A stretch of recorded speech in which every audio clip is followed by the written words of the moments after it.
विद्यार्थी मित्रांनो नमस्कार. महाराष्ट्रातील सर्व परीक्षार्थींचे सीएमओ कंबाईन मेंटर ऑफिशियल या यूट्यूब प्लॅटफॉर्मवरती मी तानाजी इंगोले तुमचं सहर्ष स्वागत करतो. मित्रांनो, विशेष लक्षात आपलं टार्गेट आहे 14 जून आणि त्या 14 जूनला अनुसरून जो आपला विषय आहे मॅथ आणि रिझनिंग त्याची एक आपण छान रिव्हिजन सिरीज अरेंज केलेली आहे. त्या रिव्हिजन सिरीजमधला हा पहिला पार्ट असणार आहे आणि याचं विशेष वैशिष्ट्य असं असेल 2013 पासून 26 पर्यंत जे आपले जे पेपर आहेत आयोगाचे त्या पेपरला अनुसरूनच आपण याच्यामध्ये क्वेश्चन डिझाइन केलेले आहेत. आयोगाची जी डिमांड आहे त्या डिमांडला अनुसरून आपण याच्यामध्ये क्वेश्चन टाकलेले आहेत. आता बऱ्याच विद्यार्थ्यांचा टाइम मॅनेजमेंटचा इश्यू आहे. ओके, वेळ पुरत नाही परीक्षेमध्ये. मग काय करायचं? सरळ सरळ त्याच्यामध्ये काही गोष्टी असतात किंवा एखादा लेंदी क्वेश्चन असतो तो वाचण्यातच वेळ जातो. मग त्याच्यामध्ये काय एक्झॅक्ट आयोग हिंट टाकतं. या सगळ्या गोष्टी याच्यामध्ये असणार आहेत. विशेष इलिमिनेशन मेथडचा वापर करणं, कमीत कमी वेळेमध्ये लक्षात ठेवायचं, क्वेश्चनवर जम्पिंग करून उत्तरापर्यंत पोहोचणं, याही सगळ्या गोष्टी असतील. आणि विशेष याच्यामध्ये लक्षात ठेवायचं तुम्हाला अजून एक सांगतो, आपल्या विषयाचं वेटेज जे आहे ते 20% आहे. म्हणजे हा विषय तुम्हाला डिसाइडिंग फॅक्टर असणार आहे. एकतर तो तुम्हाला मेरिटमध्ये बसवणार आहे किंवा मेरिटमधून बाहेर काढण्यासाठी मदत करणारा विषय आहे. त्यामुळे कृपया या विषयाकडे दुर्लक्ष करू नका.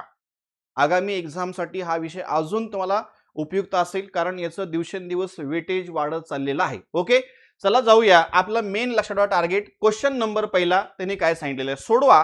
परीक्षेमध्ये तुम्हाला असा 100% एक प्रश्न असतो दरवर्षी. जर आयोग पूर्व परीक्षेला नाही विचारला, मेन्सला 100% असतो. म्हणजे आपण म्हणतो सूत्रावर आधारित गणिते. मग काहीतरी सूत्राचं ऍप्लिकेशन करावं लागतं. ओके, सूत्राचा विस्तार तुम्हाला माहिती पाहिजे. मग तुम्हाला एक पहिली मेथड सांगतो, थोडी ती लेंदी असेल. थोडा स्मार्ट वर्क कसं करायचं ती पण तुम्हाला मेथड सांगतो. आता मला सांगा रे, हे पीचा वर्ग वजा क्यूचा वर्गचा विस्तार काय असणार आहे? पहिल्या कंसामध्ये पी अधिक क्यू, दुसऱ्या कंसामध्ये पी लक्षात ठेवायचं वजा क्यू, हा याचा विस्तार आहे. आणि विशेष जर बघितलं, हा पी वर्ग अधिक 2 क्यू अधिक क्यूचा वर्ग कशाचा विस्तार आहे? पी अधिक लक्षात ठेवायचं क्यू कंसाचा वर्गचा विस्तार आहे तो. आणि खाली छेदामध्ये त्यांनी काय सांगितलंय? ए पी अधिक क्यू, बघ रे बाळा, पी लक्षात ठेवायचं अधिक क्यू कंसाचा घन आहे ना, पी अधिक क्यू लक्षात ठेवायचं कंसाचा तो घन सांगितलेला आहे. मग आता वर्ग म्हणजे त्या संख्येचा 2 वेळा गुणाकार असतो आणि घन म्हणजे त्या संख्येचा 3 वेळा गुणाकार असतो. मग जर एक बघा स्टेप तुम्हाला कळण्यासाठी स्टेप वाढवतोय, परीक्षेमध्ये स्टेप वाढवायची नाहीत. मग मी असं लिहिलं पी अधिक क्यू पहिल्या कंसामध्ये, दुसऱ्या कंसामध्ये पी वजा क्यू आणि सांगा वर्ग म्हणजे त्या संख्येचा 2 वेळा गुणाकार. पी अधिक लक्षात ठेवायचं क्यू दुसऱ्या कंसामध्ये, पी अधिक पुन्हा क्यू ही कॉन्सेप्ट. आणि परत छेदामध्ये तुम्ही सांगा घन म्हणजे त्या संख्येचा 3 वेळा मला गुणाकार करायचा आहे. ओके, नॉर्मली मी असं लिहू शकतो पुन्हा पी अधिक क्यू पहिल्या कंसामध्ये, दुसऱ्या कंसामध्ये पी अधिक क्यू, परत तिसऱ्या कंसामध्ये काय असणार रे? पी अधिक क्यू. मग काहीतरी कट होतं, काय कट होईल? हे दोघं कटून गेले, पुन्हा हे दोघं कटून गेले आणि ह्याला कटून गेला, राहिलं काय? म्हणजे माझं उत्तर लक्षात फक्त काय असणार आहे? पी वजा क्यू एवढाच घटक फक्त शिल्लक राहतोय, बाकीच्या गोष्टी कटून जातील. पण हे थोडं लेंदी स्पष्टीकरण झालं. आता एखादा स्मार्ट कार्यकर्ता काय करतो? आता मलाच तुम्ही सांगा, याचा विस्तार सगळ्यांना माहित आहे, आता सांगितलाय मी. काय विस्तार सांगितला? पहिल्या कंसामध्ये पी अधिक क्यू, दुसऱ्या कंसामध्ये पी वजा लक्षात ठेवायचं क्यू, हा विस्तार आहे. आता वरती काय सांगितलंय? हा जो विस्तार आहे, एखादा बघा स्मार्ट कार्यकर्ता काय करतो, हा पी अधिक क्यू कंसाचा वर्गचा विस्तार आहे ना, मग हा वर्ग आणि इथं खाली काय दिलाय? घन दिलेला आहे. मग सरळ सरळ तो वर्ग 2 वेळा त्याचा गुणाकार होणार आहे. तो 2 घरं खालच्या लक्षात ठेवायचं, या 3 घरातना 2 घरं कटून जातील, उरेल फक्त खाली काय रे? पी अधिक क्यू एवढाच घटक इथं खाली उरणार आहे. मग तो पटकन तो असं लिहू शकतो पी अधिक लक्षात ठेवायचं क्यू आणि हा पी अधिक क्यूला हा पी अधिक क्यू कटला, राहिलं उत्तर पी वजा क्यू. थोडं तुम्ही स्मार्ट वर्क करू शकता, एवढ्या लेंदी मेथड फक्त हे तुम्हाला कळावं म्हणून हे सांगितलेलं आहे. ओके, थोडं स्मार्ट बना, लक्षात ठेवायची. इतरांपेक्षा तुम्हाला वेगळा काहीतरी विचार करावा लागणार आहे, तरच तुम्ही मेरिटमध्ये बसाल 100%. ओके, चला याचं उत्तर असेल ऑप्शन नंबर 1 को लॉक किया जाए. सोपा होता प्रश्न, बाकी याच्यामध्ये काही नाही, सूत्राचं ऍप्लिकेशन आहे, विशेष काय नव्हतं याच्यात. चला प्रश्न क्रमांक दुसरा. आता क्यूब अँड डायस वरती तुम्हाला प्रश्न 100% विचारला जातो. आता एक घटक कॉमन असताना, 2 घटक कॉमन असताना, एकही घटक कॉमन नसताना एकमेकांचे अपोजिट काढा. ओके, पण याच्यात त्यांनी प्रश्न काय विचारलाय? खाली दिलेल्या आकृत्यामध्ये कोऱ्या पृष्ठाच्या विरुद्ध पृष्ठावर कोणते अक्षर येईल?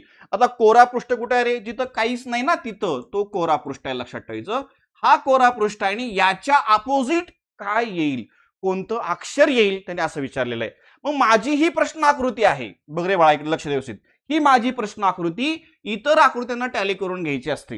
ह्याला टॅली करा किंवा ह्याला टॅली करा, काही फरक पडत नाही. जर मी या 2 आकृत्यामध्ये कंपॅरिझन केलं, तुलना केली, तर याच्यामध्ये तुम्हाला एक घटक कॉमन दिसतोय.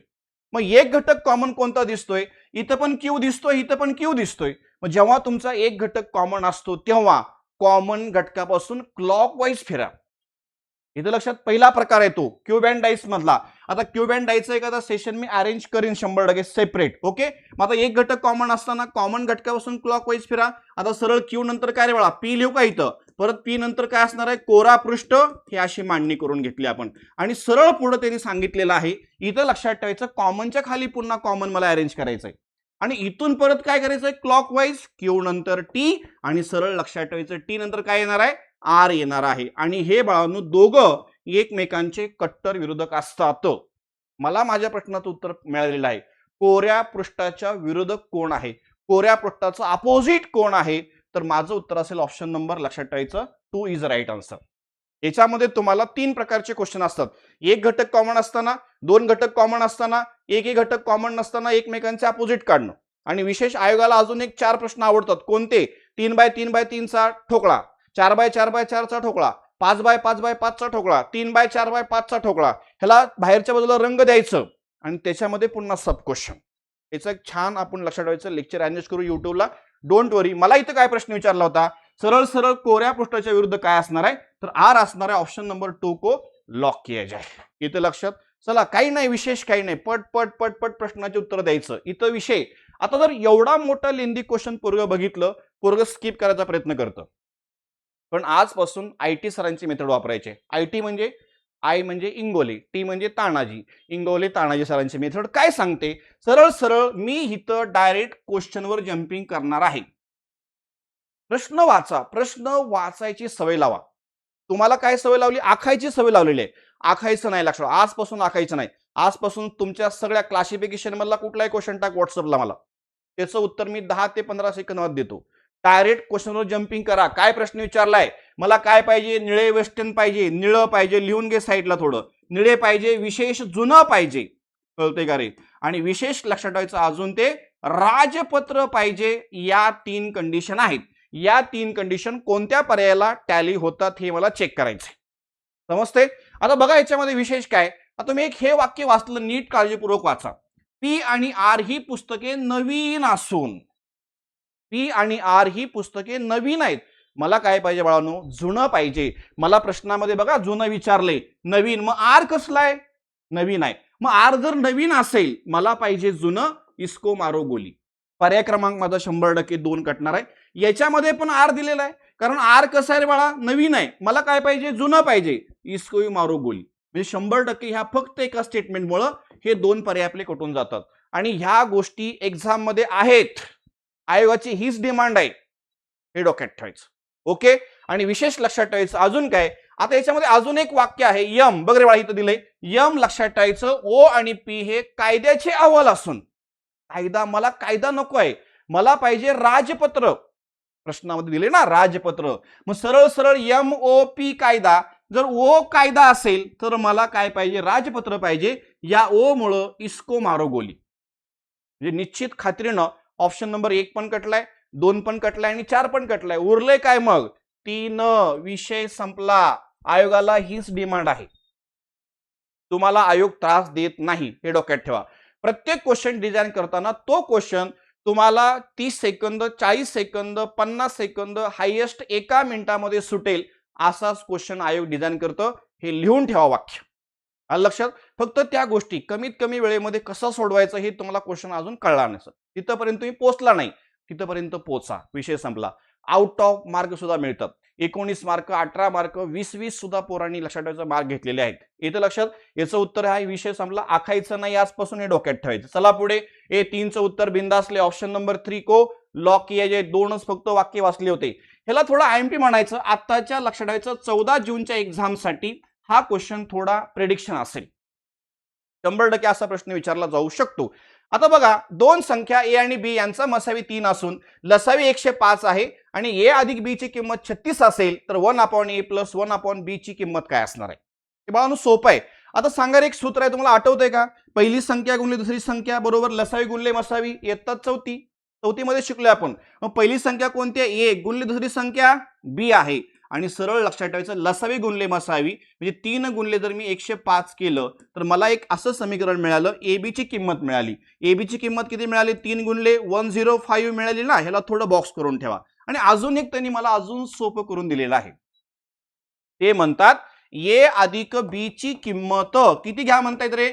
36 घ्या म्हणतायत. अजून एक समीकरण मिळालं छान. आणि मला प्रश्न त्यांनी असा विचारलाय. काय विचारलाय? 1/A प्लस काय रे बाळा 1/B ची राशी काढा, ची किंमत काढा. अपूर्णांकाची बेरीज आहे. अपूर्णांकाच्या बेरजेमध्ये तिरकस गुणाकार करावा. हे शिकलोय आपण बेसिक ऑफ मॅथमॅटिक्स मध्ये. मग सांगा रे 1 गुणले B हा B बनला. A गुणले 1 हा A बनला. आणि खालच्या खालचा गुणाकार काय बनला? AB बनला. याची मला किंमत काढायची आहे. आता A अधिक B मला माहिती आहे. किती दिलाय? 36 दिलाय. इथं लिहायचं गरीबासारखं. परत सांग रे बाळा AB ची किंमत किती आहे? 3 गुणिले 105. कॅल्क्युलेशन संपला विषय.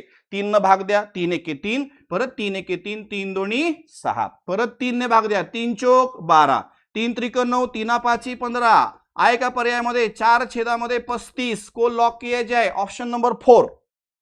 समजलं का? काही नाही. कुठंतरी सूत्राचं थोडं ऍप्लिकेशन. मॅथमॅटिक्स जर तुम्हाला चालवायचं असेल थोडं बेस माहिती पाहिजे. कारण मी नेहमी सांगतो बेबी को बेस पसंद आहे. तुम्ही गाणं वगैरे ऐकलं असेल बेबी को बेस पसंद आहे. तुम्ही दुसरं गाणं ऐकलं असेल मुन्नी बदनाम हुई डार्लिंग तेरेली. ओके ते गाणे ऐकायचं बंद करा. हे ऐका लक्षात ठेवायचं. बेबी को बेस पसंद आहे. मॅथमॅटिक्स महत्वाचं आहे. मॅथमॅटिक्स हा बेसिक वरती चालतो. कारण बेसिकचे रूल्स सगळे तुम्हाला माहिती पाहिजे तरच मॅथमॅटिक्स चालवता येतो. हे डोक्यात ठेवायचं. ओके मग सरळ विषय संपला. याचं उत्तरल्या पर्याय क्रमांक 4 that is your correct answer. Next question question number 5. पुन्हा लेंदी क्वेश्चन आहे. ओके घाबरायचं का नाहीये. IT सरांची मेथड काय करायचं? डायरेक्ट क्वेश्चनवर जम्पिंग करायचं. बाळांनो अजिबात आखायचं नाही. आखू नका. तुम्ही मला क्वेश्चन पाठवा व्हॉट्सअपवरती 9096590278 ला. त्याचे इन्स्टंट सोल्युशन कसे द्यायचे हे मी तुम्हाला सांगतो. ओके आता विषय काय? इथं त्यांनी प्रश्न विचारलाय. प्रश्नावर जम्पिंग करा. सीसॅट कोणाला आवडतो? आता प्रश्न माझा पॉझिटिव्ह आहे आणि प्रश्नातली माहिती निगेटिव्ह आहे. अजून क्वेश्चन सोपा झाला. बघा तुम्हाला आयोग त्रास देत नाही. आता प्रश्नातली माहिती काय विचारली?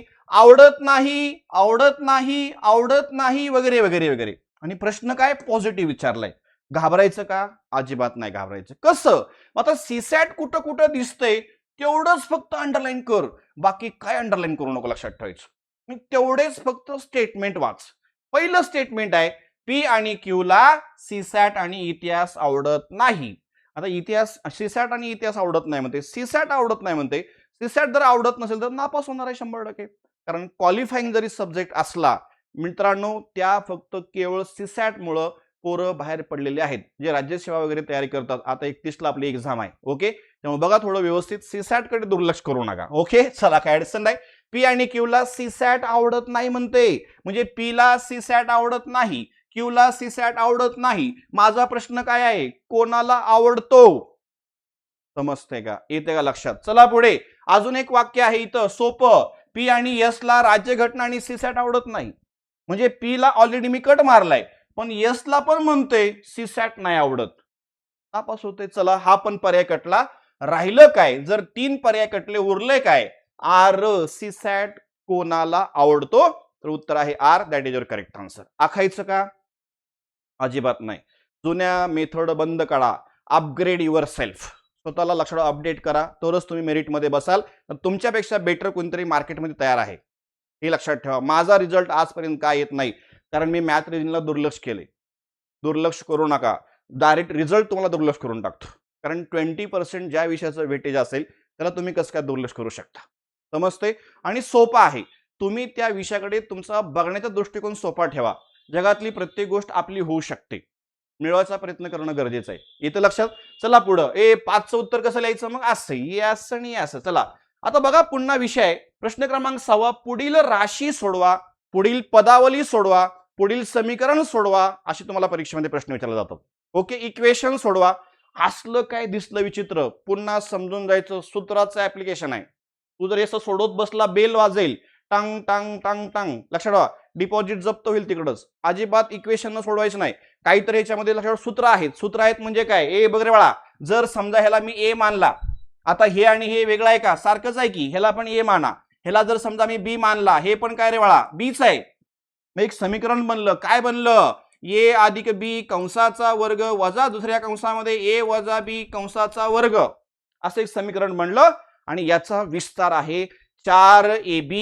4ab याचा विस्तार आहे. एखादा म्हणला सर कसा आला हो, दाखवा आम्हाला. याचा विस्तार तुला माहिती पाहिजे. मग याचा विस्तार काय येतो? ए वर्ग अधिक 2ab, ए अधिक काय वेळा b चा वर्ग, परत वजा दुसऱ्या कंसामध्ये ए वर्ग वजा 2ab अधिक काय वेळा b चा वर्ग. आता जेव्हा हा वजा आतमध्ये जातो तेव्हा आतल्या सगळ्याला बदलून टाकतो. गणितामध्ये वजा चिन्हाला रिस्पेक्ट द्या. तुमचे उत्तर आजपर्यंत कुणी चुकवलेत? वजानं. कारण गणितातली वजा ही स्त्री आहे. स्त्रियाला रिस्पेक्ट द्या, तुम्ही तुमच्या आयुष्यामध्ये सक्सेस होत आहे. हा रूल आहे, लक्षात ठेवायचं. रूल आहे. एकतर तुम्हाला संपवायचं किंवा घडवायचं. हे तुम्हाला कोण लक्षात ठेवायचं ठरवतं? वजा चिन्ह ठरवतं. येतं लक्षात? मग वजा चिन्ह, आता ह्याला काय फरक पडणार नाही. ह्याला कंसातनं बाहेर काढा. ए वर्ग अधिक 2ab ए अधिक बी चा वर्ग. हे कसं आलंय ते सांगतोय. काहीच गरज नाही, परीक्षेमध्ये असं काही घेणं देणं नाही मला. ओके. आणि वजा बघा, वजा गुणिले अधिक, हे वजा ए वर्ग बनला. वजा गुणले वजा अधिक लक्षात ठेवायचं 2ab, आणि वजा गुणले अधिक हा वजा लक्षात ठेवायचं बी चा वर्ग, आणि हे अधिक ए वर्गला वजा ए वर्ग कटून गेला, अधिक बी वर्गला वजा बी वर्ग कटून गेला. राहिलं काय? 2ab 2ab 4ab असं, आणि असं बनलंय ते. समजते? येते लक्षात? काही नाही, सोपं आहे. मग आता ते म्हणतायत, काय म्हणतात हे कळलं तुम्हाला? पुसतोय मी. चला पुढे. आता ते काय म्हणतात? 4 घ्या म्हणतायत, पुन्हा ए ची किंमत घ्या म्हणतायत, पुन्हा बी ची किंमत घ्या, सोल्युशन द्या. मग ए ची किंमत किती आहे? 4.117 गुणले काय रे? 17 छेदामध्ये 69. मग सांगा 4 गुणिले 17 चोक 68 ने किती? 69 छेदामध्ये 17 गुणले परत 17 छेदामध्ये 69. पुढचा आहे असं मानून घेतोय मी. 17 छेदामध्ये 69. काय कट करेल? अपूर्णांकाचा गुणाकार आहे. 17 एके 17 17 एके 17, हा याला कटून गेला, विषय संपला. समजतंय का? राहिलं काय मग? 4 गुणिले 1 गुणिले 1, विषय संपलेला आहे. याचं उत्तर फायनल लिहा. 4 ऑप्शन नंबर 4 को लॉक किया जाए. एका ओळीमध्ये प्रश्नाचे उत्तर काढता येतात. फक्त त्या क्वेश्चनचं तुम्हाला बेसिक माहिती पाहिजे. म्हणून मॅथमॅटिक्स मध्ये बेसिक महत्वाचं आहे. बेबी को बेस पसंद आहे. समजते? काय अडचण, प्रॉब्लेम काही न, सूत्राचं ऍप्लिकेशन करायचं होतं, विषय संपला. असलं काय विचित्र परीक्षेमध्ये आलं, समजून जायचं, सूत्र पाहिजे, विषय क्लोज. ओके. चला पुढे. 6वा झाला 7वा. दिलेल्या आकृतीमध्ये त्रिकोणाची संख्या किती आहे? How many triangles in this diagram? मागच्या 2 वर्षापासून याच्यावर कंटिन्यू प्रश्न आहे. त्रिकोणाची संख्या मोजा. आलं लक्षात? मग आता बॉक्स मधले त्रिकोण मोजायचे मला. मग आपण इथं काय करू शकतो? सरळ सरळ बघा, बॉक्स मधले त्रिकोण मोजायचे. मग सांगा, याचा नंबरिंग करतो. नंबरिंग मध्ये सांगा 1 2 3 4, आणि शेवटच्या अंकाची डबल करणं, आणि हिथं तुम्हाला ह्या बॉक्स मध्ये 8 त्रिकोण सापडतात. तसंच सेम 1 2 3 4 ची डबल 8, 1 2 3 4 शेवटच्या अंकाची डबल 8, 1 2 3 4 शेवटच्या अंकाची डबल 8 1 8 8 2 16 8 3 24 8 चौक 32 झाले. हे 32 प्लस, थांबा आता हे पुसून टाकतो. जॉईंट मुळे काय होतं? पुन्हा त्रिकोण वाढतात. जॉईंट मुळे म्हणजे काय? आता बघा, हा बॉक्स थोडा बघा, हा जो बॉक्स आहे तो या बॉक्सला जोडला गेला, त्यामुळे असा पुन्हा त्रिकोण सापडतो आपल्याला. ओके. याला पलटी मारा, परत असा एक सापडतो. सेम घडतं इथं, लक्षात ठेवायचं. असं आणि हे असं. इकडे किती सापडले? 1 2 3 4 जॉईंट. परत नेक्स्ट या बॉक्सला हा बॉक्स जोडल्यामुळं परत तुमचा असा पण सापडतो रे बाळा, 1, आणि सरळ लक्षात ठेवायचं, पुन्हा कंपॅरेटिव्हली असा एक सापडतो. असे परतचे पुन्हा 2 सापडले. मग मोजताना जॉईंट मोजा, 1 2 3 4, ह्याच्यावर 5 आणि काय 6, म्हणजे ऍडिशनल पुन्हा मला 6 त्रिकोण सापडतात. ह्याच्यामध्ये 6 ऍड करा, आणि इथं मी सध्या लिहितोय 38. इथंपर्यंत काय अडचण आहे का? अजून याच्यामध्ये हिडन त्रिकोण आहेत. हिडन त्रिकोण 3 आहेत. 3 कोणते? दिसत नाहीत परीक्षेमध्ये. मी हा धरलाय का रे बाळा? सगळ्यात मोठा. येस आणि येस धरलाय का? नाही धरला. परत सांगा कंपॅरेटिव्हली. ह्याला असाच अपोजिट एक लक्षात ठेवायचं, असा होतोय. हे असा असा असा असं धरलाय का? हे 2 मोठे काटकोन त्रिकोण याच्यामध्ये ऍड करा. हे झाले 40. 40 ला गोल करू नका, ऑप्शन दिलाय पहिला. अजून याच्यामध्ये एक हिडन त्रिकोण आहे लपलेला, जो मी अजून काउंटिंगला घेतला नाही. तर कोणता आहे सांगा? इथं बघा रे बाळा, हे असं बघ, इथं यामध्ये पुसून दाखवतो. हे मोठे तुम्हाला कळले, आणि सरळ बाळा असा एक त्रिकोण आहे. हे असं आणि हे असं. समजतंय? हा अजून मी धरला नाहीये, म्हणून याच्यामध्ये एक प्लस ऍड करा, आणि 41 ऑप्शन नंबर 2 को लॉक किया जाए. दिलेल्या आकृतीमध्ये त्रिकोणाची संख्या मोजणे. पण बॉक्स मधले त्रिकोण तुम्हाला आगामी एक्झामसाठी विचारले जाऊ शकतात. मागच्या 2-3 वर्षापासून त्रिकोणाची संख्या मोजणे याच्यावर प्रश्न कंटिन्यू पडतोय. इथे लक्षात. चलो पुढे नेक्स्ट याचं उत्तर कळलं. 41 विषय क्लोज. चला आता बघा हा थोडा विचित्र दिसतोय. तुम्ही चालू अपूर्णांक कधी शब्द वाचलाय का? चालू अपूर्णांक, त्याला आपण वेअर्ड फ्रॅक्शन म्हणतो. त्याच्यावरती हा प्रश्न आहे, त्याचं इथं ऍप्लिकेशन आहे. बाकी काही नाही, सोपं आहे. हे सोडवायचं कसं? खालून वरती जाणं म्हणजे काय? विषय काय आहे बघा. ह्या बी आणि सी मध्ये चिन्ह सगळ्याला माहित आहे. काय चिन्ह असतं वेळा? इथं सरळ सरळ वजा चिन्ह, गुणाकाराचं चिन्ह असतं. ओके, गुणाकाराचं चिन्ह. मग कसं थोडं समजून घ्या. आता बी गुणिले सी काय होणार आहे? बीसी. आणि त्याच्यामध्ये मला काय करायचं आहे? पुन्हा +1 करायचं आहे. कारण तुम्ही हे बघितलं का, 3.1/2 असेल तर कसं लिहितो आपण? 3 गुणिले 2 6 झाले ना. 6 आणि वरचा एक किती? 7. 7 छेदामध्ये 2 ना. या क्रियेनुसार याच्यामध्ये हीच क्रिया करायची आहे, बाकी काही नाही. मग सांगा, बी गुणिले सी बीसी, बीसी +1 ना. बीसी +1 पुन्हा छेदामध्ये लक्षात ठेवायचं सीच असेल. मग याची पुढची स्टेप अशी बनेल, ए +1 छेदामध्ये बी गुणिले सी बीसी, बीसी +1 छेदामध्ये पुन्हा सी हाय असा. पण याच्यामध्ये एक छान विस्तार आहे. आता बघा, तुम्हाला हे माहिती पाहिजे. पुन्हा हे कसं? ए छेद लक्षात ठेवायचं, बी छेद सी माहिती पाहिजे. मग याच्यामध्ये काय होतं? ए छेद बी छेद सी असेल तर सरळ सरळ या ए आणि सी चा गुणाकार होतो. ए सी डिवायडेड बाय बी जाग्यावर राहतो. एखादा म्हणला कसं सांगा? ए बघरे बळा कसं? ए छेदामध्ये लक्षात ठेवायचं बी छेद जर सी असेल, याची मांडणी मी पुन्हा अशी करतो, ए भागिले बी छेदामध्ये सी असं लिहू शकतो. याला छेद काय नाही म्हणजे 1. पुन्हा ए छेदामध्ये 1, भागाकाराचं रूपांतर गुणाकारामध्ये करा. पुढचा घटक पलटी मारतो, सी छेदामध्ये बी आणि अपूर्णांकाचा गुणाकार वरचा गुणाकार. एसी आणि छेदामध्ये काय रे? बी गुणिले 1 बी, म्हणजे एसी डिवायडेड बाय बी तो असा बनलेला आहे. म्हणजे ते असं सांगतात. पुढची स्टेप मला अशी करायची आहे, जर समजा मी ह्याला ए मानला, ह्याला मी बी मानला, ह्याला जर मी सी मानला, तर ए आणि सी चा गुणाकार म्हणजे सी वरती जाणारा 1 सोबत गुणाकार करेल, म्हणजे ए अधिक बोल रे बाळा 1 गुणिले सी, सी बनेल आणि खाली छेदामध्ये बीसी +1 जाग्यावर राहिला. पुन्हा मला अपूर्णांक तयार झाला, पूर्णांक तर अपूर्णांक तयार झाला. मग या दोघांमध्ये चिन्ह कुठलं आहे? गुणाकाराचं. ए गुणिले बीसी, ए बी सी. पुन्हा सांगा, ए गुणिले 1 ए आणि वरचा अधिक लक्षात ठेवा सी ॲज इट इज घ्यावं लागेल. परत छेदामध्ये बीसी +1. पुन्हा एकदा बघ रे दाद्या, काय म्हणलोय? ए ने ह्याला गुणायचंय ना. ए गुणिले बीसी, ए बी सी. पुन्हा ए गुणिले 1 ए हाय असा आणि वरचा जो सी आहे तो ऍड करावा लागेल ॲज इट इज आणि खालचा बीसी +1 हे जागेवर घ्यावं लागेल. आणि हे माझं उत्तर आहे. हे उत्तर तुम्हाला दिसतंय पर्याय क्रमांक 2 मध्ये. ऑप्शन नंबर 2 को लॉक किया जाए. इसको भी भाई वेरी वेरी IMP कर दो. एक क्वेश्चन प्रेडिक्शन आहे. तुमच्या पुढच्या एक्झामसाठी असा एखादा प्रश्न 100% विचारला जाऊ शकतो.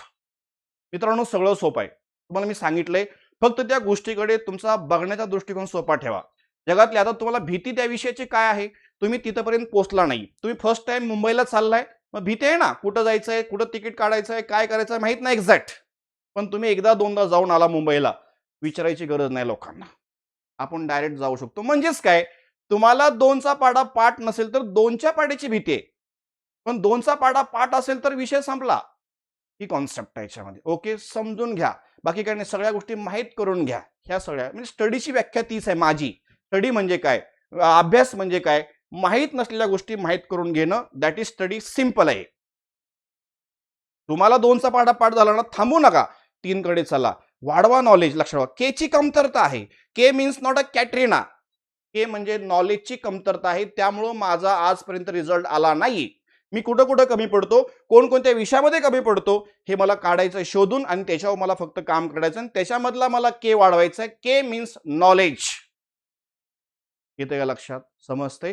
चला पुढे धिंगाणा करूया. लक्षात ठेवा, राडा करायचा आपल्याला. काहीतरी वेगळं आपण मार्केटमध्ये घेऊन येतोय, वेगळ्या गोष्टी असतील. चला पुढे. नेक्स्ट 8व्याचं उत्तर कळलं, पर्याय क्रमांक 2 असेल. हे बघ रे, पुन्हा मोठा क्वेश्चन, लेंदी क्वेश्चन आला, घाबरायचं का? अजिबात नाही. डायरेक्ट क्वेश्चन बघा. आता इथं क्वेश्चनवर जम्पिंग करा. प्रश्न त्यांनी विचारलाय, तर पासून माझा प्रश्न आहे, तर हॉकी, क्रिकेट आणि व्हॉलीबॉलचा उत्तम खेळाडू कोण आहे? मी आखणार नाही. आखायला म्हणजे 3 मिनिटं चाललेत परीक्षेमध्ये. येतं लक्षात? अजिबात आखायच नाही. स्मार्ट वर्क कसं करायचंय बघ रे बाळा. आता मी काय करणार, ऑप्शन कडे जाणार. गौरव मध्ये कोणकोणते खेळ आले पाहिजे? हे खेळ आले पाहिजे, हॉकी, क्रिकेट आणि व्हॉलीबॉल आला पाहिजे. गौरव कुठं कुठं आहे वाच. गौरव मला इथं दिसतोय. कुठं दिसतोय बाळा? गौरव इथं दिसला एकदा. अजून कुठं गौरव दिसतोय का? अजून इथं एकदा दिसतोय. मग गौरव मध्ये जर हे 3 खेळ आले तर माझं उत्तर गौरव आहे. म्हणजे कसं, गौरवला कुठले कुठले खेळ आवडतात? क्रिकेट आणि व्हॉलीबॉल. उत्तर प्रश्नामध्ये क्रिकेट आहे, व्हॉलीबॉल आहे, पण अजून एक खेळ मिस आहे. कुठला? हॉकी. गौरव मध्ये हॉकी सुद्धा आला पाहिजे. गौरव मध्ये फुटबॉल आणि बेसबॉलचा उत्तम खेळ आहे. गौरव मध्ये हॉकी हा खेळ येत नाही. फक्त 2 खेळाचा उल्लेख होतोय. कुठले कुठले 2 खेळ आहेत? क्रिकेट आणि व्हॉलीबॉलचा फक्त उल्लेख होतोय. त्यामुळे गौरव माझं उत्तर नसणार आहे. इसको मारो गोली. चला पुढे रवीकडे चला. रवी काय म्हणतोय बघ रे बाळा, थोडं समजून घे. रवी इथं दिसतोय मला. रवी अजून इथं दिसतोय. अजून कुठे दिसतोय का रवी? नाहीये. रवी मध्ये कुठले कुठले खेळ आहेत? हॉकी आणि व्हॉलीबॉल. आता प्रश्नामध्ये हॉकी आहे माझ्याकडे, व्हॉलीबॉल पण आहे. रवी मध्ये क्रिकेट पण आला पाहिजे. रवी बघा लक्षात ठेवायचं, रवी पुन्हा हॉकी आणि बेसबॉल सांगितले. रवी बद्दल पुढं अजून कुठं माहिती मला दिलेली नाही. त्यामुळं थोडं बघा व्यवस्थित. एक त्याच्यामध्ये खेळ मिस होते. क्रिकेट रवी मध्ये येत नाही. रवी को मारो गोली विषय संपला. आणि मोस्टली बघा आता कुणाल नीट वाचा. कुणाल बद्दल 3 खेळ येतात का आपण चेक करूया. कुणाल इथं दिसतोय, गोल करा. अजून सांग रे कुणाल. इथं पण दिसतोय सर. कुणाल मध्ये हॉकी आहे, व्हॉलीबॉल आहे. प्रश्नामध्ये हॉकी आहे, व्हॉलीबॉल पण आहे. आणि नीट बघा कुणाल मध्ये क्रिकेट सुद्धा येतोय रे दाद्या. तिन्ही खेळाचा उल्लेख कुणाल मध्ये होतो. म्हणून हॉकी, क्रिकेट आणि व्हॉलीबॉलचा उत्तम खेळाडू कोण आहे? कुणाल. कुणाल को लॉक किया जाए. अजिबात आखायचं नाही. ओनली आयटीज मेथड. इंगोले तानाजीच्या मेथड आहेत, लक्षात ठेवायचं. ओके, हे थोडं अपग्रेड करा स्वतःला. प्रत्येक क्वेश्चन हा 40 ते 50 सेकंदामध्ये सुटणारा असतो म्हणजे असतो, 100% सांगतो. ओके, तिथपर्यंत तुम्ही पोहोचणं गरजेचं आहे. चला पुढे नेक्स्ट 9 नंतर 10वा प्रश्न. आता बघ रे बाळा, फळाभरून सर उत्तर, फळाभरून मला प्रश्न दिसतोय. कधी सोडवू मी परीक्षेमध्ये? वाचायलाच माझा 1 मिनिट गेला. मी प्रश्न वाचणार नाही आता. काय करणार? क्वेश्चनवर जम्पिंग करणार आहे. क्वेश्चनवर जम्पिंग करा. काय म्हणले प्रश्न? तर अर्थशास्त्र शिकवणारा व्यक्ती कोणत्या शहराचा आहे? इकॉनॉमिक्स शिकवणारा व्यक्ती कोणत्या शहराचा आहे, त्याने असा प्रश्न विचारलाय. मग बघा थोडं, एक शहर आणि लक्षात ठेवायचं व्यक्ती, एक व्यक्ती हे ऍडजस्टमेंट असते, डोक्यात ठेवा. आता मी जर नीट पहिलं वाक्य वाचलं, कानपूर मधील व्यक्ती भूगोल शिकवतोय. जर भूगोलचा संबंध कानपूरशी असेल तर इकॉनॉमिक्सचा संबंध कानपूर सोबत येईल का रे? नाही येणार. हा सेन्स आहे. कानपूर को मारो गोली. येते का लक्षात? समजतंय का? कारण बघा, एक विषय एक शहर ही कॉन्सेप्ट आहे. आता पुढे चला बघा, आर हा दिल्लीचा असून दिल्लीचा संबंध बघा रे कशाशी आहे? समाजशास्त्राशी आहे. आर हा दिल्लीचा असून समाजशास्त्र शिकवतो. मग सांगा इकॉनॉमिक्सचा संबंध दिल्लीशी असणार आहे का? दिल्ली को मारो गोली भाई. आणि अजून एक छान वाक्य याच्यामध्ये, छानच आहे. कुठलं बघा रे वा. व्ही हा संख्याशास्त्र शिकवतो आणि तो चेन्नईचा आहे. संख्याशास्त्राचा संबंध जर चेन्नईशी असेल तर मला सांगा, इथं इकॉनॉमिक्सचा संबंध चेन्नईशी असणार आहे का? नहीं. इसको भी मारो गोली. अगर ये नहीं, ये भी नहीं, तो आंसर क्या आएगा? ऑप्शन नंबर 4 को लॉक किया जाए. लॉक किया जाए. काय आखलं का? अरे आखून सॉर्ट आउट करून ऍडजस्टमेंट करून तिकडे बेल वाजेल, 5 मिनिटं जातील याच्यामध्ये. मग आयोग वेळ नाही. आयोग लक्षात ठेवायचं काय, तुम्हाला तो क्वेश्चन 30, 40, 50 सेकंद मध्ये सुटेल असा डिझाईन करतं. मी सांगतोय तुम्हाला, हे कन्फर्म आहे. एवढा कॉन्फिडन्स कुठून आहे? 13 पासून 26 पर्यंतचे सगळे पेपर अनालिसिस करून मी तो बाय. डिमांड काय आयोगाची? लक्षात ठेवायचं. तुम्हाला 20 क्वेश्चन असे डिझाईन करतं, तो क्वेश्चन तुम्हाला कमीत कमी वेळेमध्ये सुटेल असाच असतो. समजते? चलो पुढे 10 नंतर लक्षात ठेवायचं. 11 त्यांनी काय सांगितलंय? दिलेल्या विधानाच्या साहाय्याने अचूक निष्कर्ष शोधा. दिलेल्या विधानाच्या साहाय्याने अचूक निष्कर्ष शोधा. आता काही झाडे झुडुपे आहेत. आपण काय करतो? विधानावर डायग्राम तयार करतो, डायग्राम मध्ये बघतो, निष्कर्ष चेक करतो. ही कॉन्सेप्ट आहे. चला मग थोडं बघा. काही झाडे झुडुपे आहेत. काही लक्षात ठेवायचं, झाडे झुडुपे आहेत. झुडुपे सर जसं सांगितलं त्याप्रमाणे त्यांचं. ओके, पुन्हा सांग रे. काही झुडुपे नद्या आहेत. काही झुडुपे सर नद्या सांगितलेत. नद्या, सरळ विषय संपला. परत नेक्स्ट, काही डोंगर पर्वत आहेत. डोंगरचा पर्वतचा काही संबंध नाही. या 2 गोष्टी मला भिन्न आहेत. इथं लिहितो मी डोंगर आणि इथं लिहितो लक्षात ठेवायचं पर्वत. आणि थांबा आता, पोरं काय करतात परीक्षेमध्ये, थोडा बघा माझी मेथड काय आहे. तुम्ही लक्षात ठेवायचं, पर्यायाचं ऑब्झर्वेशन वाढवा. पर्यायाचं ऑब्झर्वेशन वाढवा म्हणजे पर्यायामध्ये सर्वात जास्त वेळा आलेला निष्कर्ष मला चेक करायचा आहे. पर्यायामध्ये सर्वात जास्त वेळ आलेला निष्कर्ष मला चेक करायचा, डोक्यात ठेवा. ओके. आता बघा विषय काय आहे याच्यामध्ये, इथं पण ड आहे, इथं पण ड आहे, इथं पण ड आहे. पण मला प्रश्न काय विचारलाय, दिलेल्या विधानाच्या साहाय्याने अचूकचा अर्थ बरोबर निष्कर्ष मला ओळखायचा आहे. येतंय लक्षात? अचूकचा अर्थ बरोबर मला ओळखायचा आहे. येतं लक्षात? पण ड वाचा. ड काय म्हणला इथं? डच मी का चेक करतोय? सर्वात जास्त वेळा आलेला निष्कर्ष मला चेक करायचा आहे. मग ड वाचा. सर्व पर्वत नद्या आहेत. पर्वताचा आणि नद्याचा काय संबंध आहे का रे? दूर दूर का संबंध आहे वाईस का? एकही पर्वत नदी नाही आणि एकही नदी पर्वत नाही. विषय संपला. मग मला सांगा हे चुकीचं आहे. मला काय विचारले? अचूक आहे. वाचूक विचारले, बरोबर विचारले. वाचताना मग मी कसं वाचणार? फक्त ड बरोबर, ड बरोबर नाही. फुली मार ह्याला. अय ब आणि ड बरोबर असं वाचत असतं हे पण फुली मारा. परत सांग रे, अ ब क ड, ड मुळे ना ड चुकीचा आहे. चुकीच्या व्यक्तीसोबत जरी क बरोबर असला तरी तो चुकीचाच. संगतीचा कार्यक्रम लक्षात ठेवा. इथं लक्षात. नॉर्मल जर बघितलं, हा पण लक्षात ठेवायचं चुकीचा असणार आहे. आणि जर हे तिन्ही कटले, याचा तुम्ही जर चेक केलं, क्रॉस टॅली करून बघा, सर्व निष्कर्ष चुकीचे आहेत. पर्यायचा मी सगळे निष्कर्ष नाही वाचले, मी एकच निष्कर्ष वाचलेला आहे फक्त, आणि ते एका निष्कर्षावर मी उत्तर काढलेलं आहे. तुम्ही क्रॉस टॅली करून घेऊ शकता. काही झाडे पर्वत काही संबंध नाही. काही पर्वत झुडुपे, पर्वत आणि झुडुपे काही संबंध नाहीये. काही नद्या झाडे काय संबंध आहे का रे? नाहीये. फुली मारा. हे ऑलरेडी फुली मारलेलं आहे. All are incorrect. That is your correct answer. समजतंय मित्रांनो? सोपा आहे बाळांनो, सगळ्या गोष्टी सोप्या आहेत. विषय संपला. समजतंय? चला, हे 11चं उत्तर बिंदास लिहायचं. पर्याय क्रमांक 4. परत 12. आता हे मी वाचणार नाही परीक्षेमध्ये, डोक्यात ठेवायचं. हे नाही वाचणार मी. जेव्हा गरज पडेल तेव्हा वाचा. म्हणजे काय? मी काय वाचणार मग? क्वेश्चन वाचणार. क्वेश्चन काय? खालीलपैकी कोणता पर्याय यस हा पी चा मुलगा हे दर्शवतो? माझा हा क्वेश्चन आहे. इथे लक्षात. मग खालीलपैकी कोणता पर्याय यस हा पी चा मुलगा? यस हा लक्षात पी चा मुलगा. मग यस काय पाहिजे मला? मुलगा सर. मेल पाहिजे हो. मेल पाहिजे, लक्षात ठेवायचं. यस हा जर मला मेल पाहिजे असेल तर सरळ सरळ काय विषयाच्या मध्ये यस पासून एक एक घर अंडरलाईन करा. जास्त डोकं वापरायचं नाही. इथं बघा, सगळे विधान चेक करणं पॉसिबल आहे का परीक्षेमध्ये? अजिबात नाहीये. इथं यस कुठं कुठं आहे? यस पासून एक एक घर अंडरलाईन करा.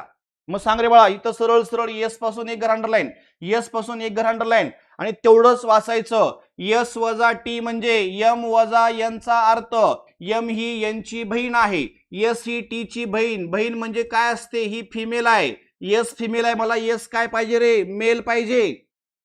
यस इथं काय येते? फिमेल येतं. इसको मारो गोली. ये मेरा आंसर नाही आएगा. समजतंय? येते लक्षात. चला पुढे. यस वजा आर म्हणजे पुन्हा सेम तेच आहे. यम वजा यांचा अर्थ यम ही यांची बहीण आहे. यस ही आर ची बहीण. यस जर आर ची बहीण असेल तर सरळ सरळ लक्षात ठेवायचं. बहीण म्हणजे काय असणार आहे? ही फिमेल झाली, आणि ही जर फिमेल असेल तर सरळ सरळ येस फिमेल ना. येस लक्षात ठेवा. फिमेल असेल तर निश्चित खात्रीनं तुम्हाला 100% सांगतो, हे पण लक्षात ठेवायचं माझं उत्तर नसणार आहे. कारण येस काय पाहिजे मला? मेल पाहिजे. इथं येस काय येते? फिमेल येते. त्यामुळे हे उत्तर नाही. इथं लक्षात. आणि पुन्हा फायनली जर बघितलं, टी अधिक यस सांग बर. टी अधिक यस म्हणजे यम अधिक यांचा अर्थ यम हा यांचा भाऊ आहे. आता टी हा यसचा भाऊ आहे. मग टी भाऊ म्हणजे काय झाला? मेल. हा मेल आहे. पण या यसचं काय? मेल किंवा फिमेल. मला यस कन्फर्म काय पाहिजे? मेल पाहिजे. त्यामुळे लक्षात ठेवायचा विषय काही तर तो येतोय मेल किंवा फिमेल. त्यामुळे हे पण नाही, हे पण नाही, हे पण नाही, हे पण नाहीये. उत्तर काय असणार आहे मग? उत्तर लिहा बिंदास्त डोळे झाकून. ऑप्शन नंबर 4 तुम्ही टॅली करून बघा आणि चेक पण करू आपण. येस अधिक टी लक्षात ठेवायचं. येस अधिक टी. आता इथं शेवटच्या व्यक्तीचं जेंडर कळत नाही ना, तो मेल किंवा फिमेल असेल. बहीण भावाचं नातं आहे म्हणून लक्षात ठेवा. ओके. आता पुन्हा यस अधिक टी म्हणजे यम अधिक यांचा अर्थ यम हा यांचा भाऊ आहे. यस हा टीचा भाऊ. मग यस हा टीचा भाऊ म्हणजे यस काय आला? मेल आला. असा एकमेव पर्याय आहे तो 4. त्याच्यामध्ये यस कन्फर्म मला मेल सापडतोय. म्हणून मित्रांनो माझं उत्तर हेच असणार आहे. या गोष्टी परीक्षेमध्ये फॉलो करा, प्लीज फॉलो करा. 100% रिझल्ट तुमचा आहे. इथे लक्षात. काय अडचण प्रॉब्लेम असेल तर विचारू शकता. ओके. बघा, छान जायचं, व्यवस्थित जायचं आहे. काहीतरी युनिक घेऊन आपण मार्केटमध्ये आलेलो आहे, हे डोक्यात ठेवायचं. आणि आपल्याला राडा करायचा आहे हे पण डोक्यात ठेवा. राडा म्हणजे भांडणं बिंडणं करायचं नाही कुठं. ओके. थोडं युनिक काहीतरी आपण मार्केटमध्ये घेऊन आलोय हे फिक्स आहे. ओके. प्रश्न क्रमांक 12चं उत्तर पर्याय क्रमांक 4 असणार आहे. ओके. चला नेक्स्ट क्वेश्चन बघा. नेक्स्ट क्वेश्चन त्यांनी काय सांगितलेलं आहे, आता एका वस्तूची किंमत 30% कमी केली आणि नंतर नवीन किंमत 40% वाढवली असता त्या वस्तूच्या किमतीवर काय परिणाम होईल. एकदम साधं टक्केवारीवरती प्रश्न जर तुम्हाला परीक्षेमध्ये विचारला तर 100चा आधार घेऊन प्रश्नाचे उत्तर द्यायचे. विषय जास्त वाढवायचा नाही. म्हणजे नक्की काय, समजा एका वस्तूची किंमत 30% कमी केली पहिल्यांदा. समजा पूर्वी किंमत काय होती 100 होती, याच्यावर ऍट द रेट ऑफ काय रे 30% कमी केली. 30% कमी केली म्हणजे 30 रुपये कमी झाले. आता त्या वस्तूची किंमत किती आहे 70 आहे. आणि बघा हे वाक्य लय महत्वाचं आहे, नंतर नवीन किंमत 40% वाढवली. या 70 वरती ऍट द रेट ऑफ ते काय करतात 40% वाढ करतात. म्हणजे 7 चोक लक्षात ठेवायचं, 28 रुपये पुन्हा वाढतील. या 70 मध्ये 28 वाढले तर आता किंमत झालेली आहे 98. पूर्वी किंमत किती होती 100 होती, आता किंमत किती झालेली आहे 98 आहे. 100ची 98 होणं म्हणजे सरळ सरळ काय विषय आहे 2% लक्षात ठेवायचं, घट होणं ही अशी कॉन्सेप्ट आहे. विषय संपला. जास्त डोकं वापरायचं नाही. तुम्ही जर जास्त डोकं वापरलं परीक्षेमध्ये 100% आपण नापास होतो. जी रिक्वायरमेंट आहे एक्झामची, बस संपला विषय. 10 सेकंद 15 सेकंद 40 सेकंद 50 सेकंद आणि हे शक्य आहे. शक्य आहे. प्रत्येक प्रश्न टाइम मॅनेजमेंट मध्ये बसतो. फक्त तुम्हाला प्रॅक्टिस प्रॅक्टिस प्रॅक्टिस हे महत्वाचं आहे. ओके. 13चं उत्तरल्या पर्याय क्रमांक 2 that is your correct answer. 13 नंतर 14 पल्लवी राधा मंगेश यांच्या आजच्या वयाची बेरीज 72 वर्ष आहे व 7 वर्षापूर्वी त्यांच्या वयाचे गुणोत्तर 4 6 7 असे होते, तर त्यांची आजची वये काढा. मित्रांनो तिघांची बेरीज किती दिलेली आपल्याला, तिघांची बेरीज जर बघितलं 72 वर्ष आहे. आणि तुम्ही बघा ऑप्शनच्या सगळ्या ऑप्शनचं तुम्ही बेरीज करून बघितली, याची बेरीज 72 येते, याची पण लक्षात ठेवायचं बेरीज 72 येते. बघा ह्याची सुद्धा बेरीज तुम्ही करून बघा 72 येते, याची सुद्धा बेरीज किती येते 72 येते. पण बघा पहिली कंडिशन चारही पर्यायाला टॅली होतात. पण आता विषय आहे सेकंड कंडिशन. बघूया आपण काय सेकंड कंडिशन. बघा 7 वर्षापूर्वी त्यांच्या वयाचे गुणोत्तर 4 6 7 होते. 7 वर्षापूर्वी वयवारी अख्खा 3 शब्दामध्ये आपण शिकवतो. आज पूर्वी आणि नंतर विचारून काय विचारतील, आजचं वय काढा, पूर्वीचं वय काढा, नंतरचं वय काढा. दुसरं काय घडणार, काही घडणार नाही लक्षात ठेवायचं. ओके. मग आता काय करतो, जर स्टेटमेंट क्रमांक 2 काय करतो मी पर्याय क्रमांक 4 ला टॅली करतो. 7 वर्षापूर्वी आता ही सगळी त्यांची वय कसली आहेत, त्यांची आजची वय आहेत. मग सांग रे हा कार्यकर्ता 7 वर्षापूर्वी कितीचा असेल, 19 मधून जर मी 7 मायनस केले तर इथं राहिले लक्षात ठेवायचं 12. 12 आणि 7 19 झाली. पुन्हा सांग रे बाळा 25 मधून मी काय करतोय 7 मायनस करतोय, लक्षात ठेवायचं राहिले किती 18. आणि सरळ ह्या 28 मधून काय रे 28 मधून पुन्हा मी 7 मायनस केले, राहिले 21. आणि याचं प्रमाण जर समजा हे आलं, प्रमाण म्हणजे एकाच संख्येने भागणं तिघांना पण. मग भाग देऊया, एकाच संख्येने भागा. 3 चोक 12, 3 न भागतोय, 3 संग 18, 3 7 21. कसं रे बाळा 7 वर्षापूर्वी त्यांच्या वयाचं प्रमाण येते का 4 6 7. याचा अर्थ प्रश्नातल्या दोन्ही कंडिशन पर्याय क्रमांक 4 ला टॅली होतात. पहिली कंडिशन ऑलरेडी टॅली झालेली आहे, त्यांच्या आजच्या वयांची बेरीज 72 वर्ष, 19 प्लस 25 प्लस 28 याची बेरीज करून बघा 72 येते. आणि सेकंड कंडिशन सुद्धा पर्यायला टॅली झाली पाहिजे. इथं सेकंड कंडिशन टॅली होते. हे आजची वय जर असतील त्याच्यातनं मी 7 मायनस केलेत आणि प्रमाण काढलं तर प्रमाण लक्षात ठेवायचं हे येते. याचा अर्थ प्रश्नातल्या दोन्ही कंडिशन दोन्ही पर्यायाला टॅली होतात. म्हणून माझं उत्तर फिक्स लॉक किया जाए, option number 4 is right answer. समजते. चला पुढे नेक्स्ट 15 काय सांगितलं बघा, खालील कोड आणि अटी दिलेले आहेत हे सगळं वाचायचं नाही. पुन्हा लेंदी क्वेश्चनाला घाबरायचं का नाहीये. माझं टार्गेट काय क्वेश्चनवर जम्पिंग करणं, प्रश्नावर जम्पिंग करा. काय विचारले, उपरोक्त माहितीच्या आधारावर दिलेल्या अक्षर समूहाच्या कोडबद्ध रूपाचा पर्याय लिहा. माझा अक्षर समूह कोणता आहे, हा दिलाय. सरळ सरळ बघ रे, ह्याला टार्गेट कर. RNWDE आणि काय रे F, हा माझा अक्षर समूह आहे. आणि या अक्षर समूहाला दिलेल्या अटी टॅली करायच्या असतात. हे बॉक्स बिक्स वाचत बसू नको, डिपॉझिट जप्त होईल, बिगर लग्नाचा राहतील लक्षात ठेवायचं. येतं लक्षात. त्यामुळे ही 26 27 सुवर्ण संधी आहे. खाली माना घालून झापडं लावून लक्षात ठेवायचा अभ्यास करा. 26 27 जो छान अभ्यास करेल त्याचं पुढचं फ्युचर ब्राईट आहे, हे पण डोक्यात ठेवायचं. समजते. सांग रे आता बघा या अक्षर समूहाला आपल्याला अटी टॅली करायचे आहेत. मग अटी काय सांगितली बघा, पहिली अट वाचा. जर पहिले अक्षर स्वर कळतात का, स्वर AEIOU हे स्वर आहेत. मग आर हे स्वर आहे करे, पुढं वाचूच नको, आर हे व्यंजन आहे. तेव्हा अट क्रमांक 1 लागू होत नाही. अट क्रमांक 2 वाच. पहिले अक्षर व्यंजन आहे सर, आर व्यंजन आहे आणि शेवटचे अक्षर स्वर. हे स्वर ए आय ओ यू सोडून यप तर व्यंजन दिसतंय. मग यप लक्षात ठेवायचं. यप मुळे म्हणजे ते व्यंजन इथं आहे. मला काय पाहिजे होतं, शेवटचं अक्षर स्वर पाहिजे होतं, म्हणून अट क्रमांक 2 सुद्धा टॅली होत नाही. चला पुढे. जर पहिले आणि शेवटचे असे दोन्ही अक्षरे व्यंजने असतील 100% इसको भाई एमपी कर दो. कारण पहिले आणि शेवटचे दोन्ही अक्षरे व्यंजने असतील तर दोघांनाही शेवटच्या अक्षराच्या कोडने कोडबद्ध करा. शेवटच्या अक्षराच्या कोडने कोडबद्ध करा. यपचा कोड बघायचा आता गरज आहे आपल्याला इथं यपची. यपचा कोड सांग रे. हॅशटॅग दिलाय, मग हॅशटॅग दोघांना पण वापरा म्हणते. अगोदर पण हॅशटॅग आणि शेवटी पण हॅशटॅग असा पर्याय मला पाहिजे.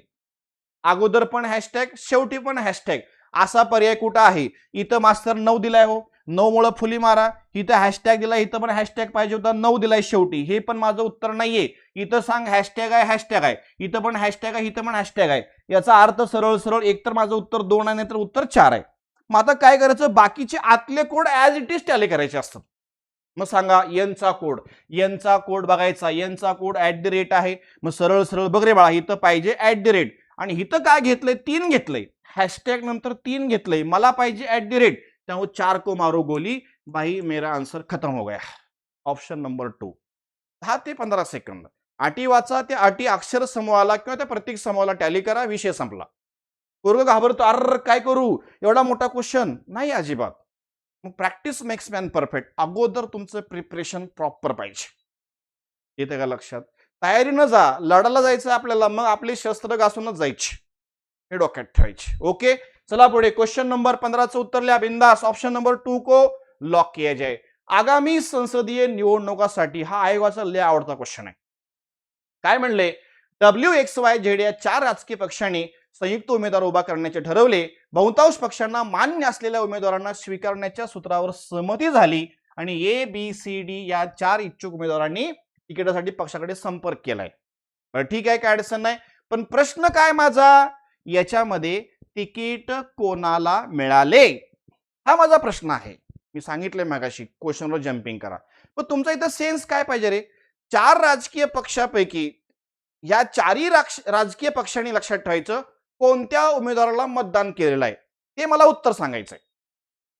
दोघांनी केलं नाही चालणार, 4ही पण पाहिजे. कारण प्रायोरिटी ज्याचे जास्त ना, तो त्याला तिकीट मिळणार आहे. ज्याला जास्त मतदान पडेल त्याला तिकीट मिळणार नाही. WXYZ हे 4 राजकीय पक्ष आहेत, खालचे ते उमेदवार आहेत. मग याच्यामध्ये लक्षात त्यांनी मतदान केलंय. मग याच्यामध्ये असा मला उमेदवार शोधायचा आहे की त्याच्यात चौघांनी पण त्याला मतदान केलेलं आहे. मग थोडं ऑब्झर्वेशन बघा. तुमचा माइंडसेट थोडा स्ट्रॉंग बनवा. लक्षात ठेवा, तुमचा प्रेझेन्स ऑफ माइंड थोडा स्ट्रॉंग बनवायचा आहे. ऑब्झर्वेशन बेस काय आहे, इथं जर मी ऑब्झर्व केलं पर्यायचं डीचा विचार करू आपण. डीला कोणी कोणी मतदान केलंय बरोबर. डी डब्ल्यूला आणि एक्सला मान्य आहे. डब्ल्यू आणि एक्सला तो मान्य आहे, लक्षात ठेवायचं, काही सुद्धा प्रॉब्लेम नाही. अजून डी बद्दल वाक्य बरोबर कुठंच नाही, फक्त डीला दोघांनी मतदान केले, संपला विषय. ही बघा माझं उत्तर येऊ शकणार नाही कारण दोघांनीच केले चौघापैकी. चला पुढे. हे बघ रे बाळा, तिसरा पर्याय नीट बघायचा, मी उलट सोडवतोय. आता सी बद्दल वाक्य वाचा. सी डब्ल्यूला आणि लक्षात ठेवायचं इथं एक्सला, इथं काहीतरी लक्षात ठेवा. इथं बघा CZ म्हणजे डब्ल्यूला आणि इथं मी काय म्हणतो वायला म्हणतो. लक्षात ठेवा, वायला इथं वाय पाहिजे. डब्ल्यूला आणि वायला मान्य होता, इथं वाय आहे. थोडं बा नीट करा. इथं बा सी डब्ल्यूला आणि वायला मान्य आहे. म्हणजे डब्ल्यूनं पण मतदान केलंय सीला आणि लक्षात ठेवायचं काय रे, वायने पण मतदान केले सीला. आणि सी बद्दल अजून एक वाक्य मित्रांनो का, सीला लक्षात ठेवायचं एक्स आणि झेडने पसंती दिली आहे. म्हणजे सीला पुन्हा एक्स आणि लक्षात ठेवायचं झेडने सुद्धा पसंती दिलेली आहे. याचा अर्थ 4 राजकीय पक्षांनी सीला मतदान केलंय. चौघापैकी चौघाला मतदान जर करत असेल तर तिकीट कोणाला मिळणार आहे, सीलाच मिळणार आहे. विषय क्लोज. किंवा ए बद्दल अजून माहिती बघूया. ए डब्ल्यूला मान्य होता पण झेडला नव्हता. ए लक्षात ठेवायचं, ए ला कोण रे, डब्ल्यू मतदान करतोय. आणि ए बद्दल अजून वाक्य जर बघितलं, ए एक्सला मान्य पण वायला अमान्य, ह्याला फक्त दोघांनी मतदान केले. ए डब्ल्यूला आणि एक्सला फक्त मान्य, दोघांनी मतदान. बीचा सर विषय काय आहे, बीचा विषय असा आहे, बी वायला मान्य होता पण एक्सला नव्हता. बीला वायने मतदान केले. आणि बी बद्दल अजून एक वाक्य याच्यामध्ये आहे, डब्ल्यू आणि झेडने बीला पसंती दिली आहे. डब्ल्यू आणि झेडने लक्षात ठेवायचं. ओके, डब्ल्यू आणि झेडने पण तिघांनी मतदान केले, तरी पण सगळ्यात जास्त प्रायोरिटी कुठे येते? सी मध्ये येते. ऑप्शन नंबर 3 को लॉक किया जाए. आखू नका आखण्यामध्ये लक्षात ठेवायचं, आपला रिझल्ट गेला आजपर्यंत. काहीतरी थोडं स्मार्ट प्रत्येक प्रश्नाकडे बघण्याचा तुमचा दृष्टिकोन बदला. मी मागच्या या पद्धतीनं हा प्रश्न सोडवला, मग याच्यापेक्षा मी वेगळं काय करू शकतो का याच्यामध्ये, हे शोधा, सर्च करा, अपग्रेड करा स्वतःला. अपडेट जर मोबाईल अपडेट होत असेल दर महिन्याला तुमचा, तर आपण का अपडेट नाही व्हायचं, हे पण महत्वाचं आहे. चला पुढे. उत्तरल्या बिंदास्त सी आणि इथं लक्षात ठेवायचं, इथं फक्त वाय करून घ्या, विषय क्लोज. चला पुढे. नेक्स्ट लक्षात ठेवायचं 17 क्वेश्चन, 17 लय भारी प्रश्न आहे. प्रश्न घाबरूनच बघूनच पोर घाबरतो, अरे हे वाचू कधी सोडवू कधी. काही नाही मित्रांनो, काही नसतं, थोड्या थोड्या गोष्टी असतात. एका शाळेत 100 विद्यार्थ्यांची एक स्पर्धा परीक्षा घेण्यात आली. त्यात प्रथम क्रमांकाच्या विद्यार्थ्याला 100 रुपये, दुसऱ्या क्रमांकाच्या विद्यार्थ्याला 99 रुपये. या अंकाकडे लक्ष द्या. 100 होते, 99 रुपये, तिसऱ्या क्रमांकाच्याला 98 रुपये. अशा पद्धतीने 100 विद्यार्थ्यांना बक्षिसाची वाटणी केली असता शेवटच्या विद्यार्थ्यांना जर 1 रुपया बक्षीस आला असेल, तर यावरून या स्पर्धेमध्ये एकूण किती बक्षीस म्हणून वाटण्यात आले. खतरनाक क्वेश्चन आहे, लक्षात ठेवायचं. ओके, तुम्ही नीट ऑब्झर्व करा. 100 नंबरचा जो विद्यार्थी आहे त्याला 100 रुपये, 99 वालेला 99 रुपये, 98 वालेला 98 रुपये, 97 वालेला 97 रुपये, अशी सिरीज आहे. आणि खाली 1 नंबर वालेला 1 नंबर. याचा अर्थ काय माहित आहे का? सरळ सरळ 1 ला 1, 2 ला 2, 3 ला 3, 4 ला 4, 5 ला 5 असं ते बक्षिसाची वाटणी होत चाललेली आहे. म्हणजे सरळ यावरून या स्पर्धेत एकूण किती बक्षीस म्हणून वाटण्यात आले, तर विषय संपला. 1 ते, या प्रश्नाचा अर्थ आहे बाळा, 1 ते 100 अंकांची बेरीज, 1 ते 100 अंकांची क्रमागत अंकांची बेरीज, क्रमागत नैसर्गिक संख्यांची बेरीज आहे. मग सूत्र सगळ्यांना माहिती आहे. काय सूत्र आहे? n कंसामध्ये n अधिक 1 छेदामध्ये काय रे बाळा 2. कुठेपर्यंत बेरीज करायची आहे? 100 पर्यंत बेरीज करायची आहे. 100 हे बघ रे बाळा, गुणिले कंसामध्ये डायरेक्ट लिहू का? 100 अधिक 1 101 लिहू का डायरेक्ट रे बाळा? यांची किंमत पुन्हा किती आहे? 100 प्लस 1 किती झाले? 101. आणि परत छेदामध्ये 2, भाग द्या गरीबासारखं. बे 1 के बे, बे 5 10, बे 0 0, 50 1 के 50, 50 0 0 आणि 50 1 के 50. म्हणजेच काय? हे माझं उत्तर असणार आहे 50 50, 50 50. हे आहे ऑप्शन नंबर, लक्षात ठेवायचं, 2 को लॉक किया जाए. प्रश्न किती मोठा आहे, उत्तर किती? एका ओळीमध्ये. पण काय पाठीमागे आपण बघितलं नाही, n म्हणजे क्रमागत नाही संख्यांची बेरीज, सूत्र वगैरे तुम्ही लिहून ठेवले असेल कुठेतरी. म्हणजे तुझं आहे तुझं पाशी, परी तू जागा चुकलाशी, लक्षात ठेवायचं. ही कॉन्सेप्ट इथं आहे, बाकी काही नाही. चला पुढे. उत्तर लिहा. Option number 2 is a right answer. पुढे नेक्स्ट. खालील दिलेल्या राशीची किंमत काढा. पुन्हा सूत्र आहे. सूत्रावर मी मुद्दाम 2-3 उदाहरणं टाकलीत का? पुढच्या 14 जूनच्या एक्झामला 100% याच्यावरती प्रश्न येणार. ओके, आता इथं काय करायचंय? पुन्हा सूत्र म्हणजे समजा याला मी काय करतो? ए मानतो, ह्याला काय करतो रे? बी मानतो. पुन्हा ह्याला मी वरती ऑलरेडी मानले काहीतरी, हे ए आहे, ह्याला पण काहीतरी मानले बी आहे. हा वरती 7.3 हा बी काय आहे रे? ए आहे. पण थांबा, हा ए आहे, पण हा काय रे बाबा? 7.4 काय आहे? जर तुम्ही लक्षात ठेवा, 34 ची डबल केली 74 येते, 3.4 ची डबल करा 7.4 येते, लक्षात ठेवायचं. मग तो काय माहित आहे का? 2 गुणिले बी ची किंमत आहे. 2 गुणिले बी किती आहे? बी 3.7 आहे. आणि याचा लक्षात गुणाकार केला तर तो किती येतो? 7.4 येतो. म्हणजे मला एवढं सांगायचं आहे, हा तुमचा 2 बी आहे. 2 बी आहे, डोक्यात ठेवा. 2 बी लक्षात ठेवायचं. ओके, 2 हा बी आहे हे डोक्यात ठेवा, बाकी काही नाही. मग एक सूत्र बनलं. काय बनलं सूत्र? ए अधिक बी कंसाचा घन, परत छेदामध्ये सांग रे, हा काय होतो? ए वर्ग अधिक लक्षात ठेवायचं बी वर्ग अधिक सांगा 2 ए गुणिले बी 2 ए बी. तुम्हाला कळा म्हणून लिहिलंय मी, डायरेक्ट काय लिहिलं असतं मग? आता सरळ सरळ ए अधिक बी कंसाचा घन, आणि हा जो विस्तार आहे तो ए अधिक बी कंसाचा वर्गचा विस्तार आहे हा. मग सांगा इथं काय? 3 घनातून लक्षात खालचे वर्ग निघून गेला. घन म्हणजे त्या संख्येचा 3 वेळा गुणाकार, आणि वर्ग म्हणजे त्या संख्येचा 2 वेळा गुणाकार. या घनमधून हे वर्ग निघून गेले, राहिलं फक्त एकच घर राहतं, ए अधिक बी. एखाद्याला कळत नसेल तर 3 वेळा गुणाकार कर. ए अधिक बी, दुसऱ्या कंसामध्ये ए अधिक बी, तिसऱ्या कंसामध्ये ए अधिक बी. परत सांग रे, छेदामध्ये काय विषय आहे? वर्ग म्हणजे त्या संख्येचा 2 वेळा गुणाकार. ए अधिक बी, परत सांग रे बाळा, ए अधिक बी. हे असं, हे असं, हे असं आणि हे असं कटून घ्या. आणि हे लक्षात ठेवायचं, माझं उत्तर काय असणार आहे फायनल. समजतंय का? येते का लक्षात? सोपा आहे, काही नाही याच्यामध्ये विशेष, सगळ्या गोष्टी सोप्याच आहेत. फक्त तुमचा बघण्याचा दृष्टिकोन प्रत्येक गोष्टीकडे सोपा असणं गरजेचं आहे. विषय क्लोज. 18 नंतर लक्षात ठेवायचं. पुढे जाऊया. 19वा क्वेश्चन त्यांनी काय सांगितलंय. एका दूरदर्शन संचाची छापील किंमत 8,000 रुपये आहे. रोख रक्कम देऊ केल्यास दुकानदार 7,500 रुपयाला दूरदर्शन विकतो. तर दूरदर्शन बघा दुकानदार छापील किमतीवर किती टक्के सूट देतोय. आता म्हणजे काय झालं, माझी मूळ किंमत किती होती 8,000 रुपये होती. विकलं कितीला त्यांनी 7,520 रुपयाला विकलं. म्हणजे त्यांनी 480 रुपये डिस्काउंट दिलाय. म्हणजे हा 480 रुपये डिस्काउंट म्हणजे तो किती टक्के दिला त्याने असा प्रश्न विचारलाय. कोणाच्या तुलनेत, कोणाची किंमत कोणाच्या तुलनेत. 480 रुपये हे 8,000च्या लक्षात ठेवायचं किती टक्के आहेत. 480 रुपये हे 8,000च्या किती टक्के आहेत. त्यांनी बाळांनो इथं असा प्रश्न विचारलेला आहे. मग काय करावं लागेल इथं सरळ हे असं हे असं हे असं आणि हे असं 2 शून्य गड मारा. हितला शून्य गड मारा. 8 1 8 8 सख्ख 48. इसका आंसर है 6% इज अ राईट आन्सर. संपला विषय. काही नाही, एका ओळीमध्ये उत्तर आहे. समजतंय. चला पुढे नेक्स्ट 20वा क्वेश्चन काय सांगतोय. एका प्राणी संग्रहालयामध्ये काही हत्ती व काही बदके आहेत. त्यांच्या माना मोजल्यास एकूण 37 होतात. पाय मोजल्यास एकूण 116 होतात. तर त्यापैकी हत्तींची संख्या काढा. 4 पायवाला प्राणी हत्ती, 2 पायवाला प्राणी, याच्यामध्ये कोण आहे अजून लक्षात. बदके. परीक्षेमध्ये 100% प्रश्न आहे. तुम्हाला एक छान ट्रिक सांगतो. सरळ तुम्हाला डायरेक्ट ह्याच्यामध्ये 4 पायवाला प्राणी निघाला की 2 पायवाला काढता येतो. मग इथे एक सूत्र आहे, लिहा खाली. 4 लक्षात ठेवायचं पायवाले प्राणी. 4 पायवाले प्राणी म्हणजे कुठले निघतील तुम्हाला. हत्तींची संख्या मिळेल ना, हत्ती लक्षात ठेवायचं. 4 पायवाले प्राणी बरोबर एकूण पाय इथं लिहित नाही मी आता 116 लिहून टाकतो. कारण सरळ म्हणले हो का. पाय मोजल्यास एकूण किती होतात 116 होतात. एकूण पाय वजा 2 गुणले डोके. 2 गुणले डोके लक्षात ठेवा. 2 गुणले डोके किती आहेत माझ्याकडे 37 आहेत. इथं कळतंय काय अडचण नाही. आणि परत छेदामध्ये थोडं समजून घ्या. फक्त भागिले 2 करायचं आहे. विषय मिटवायचा.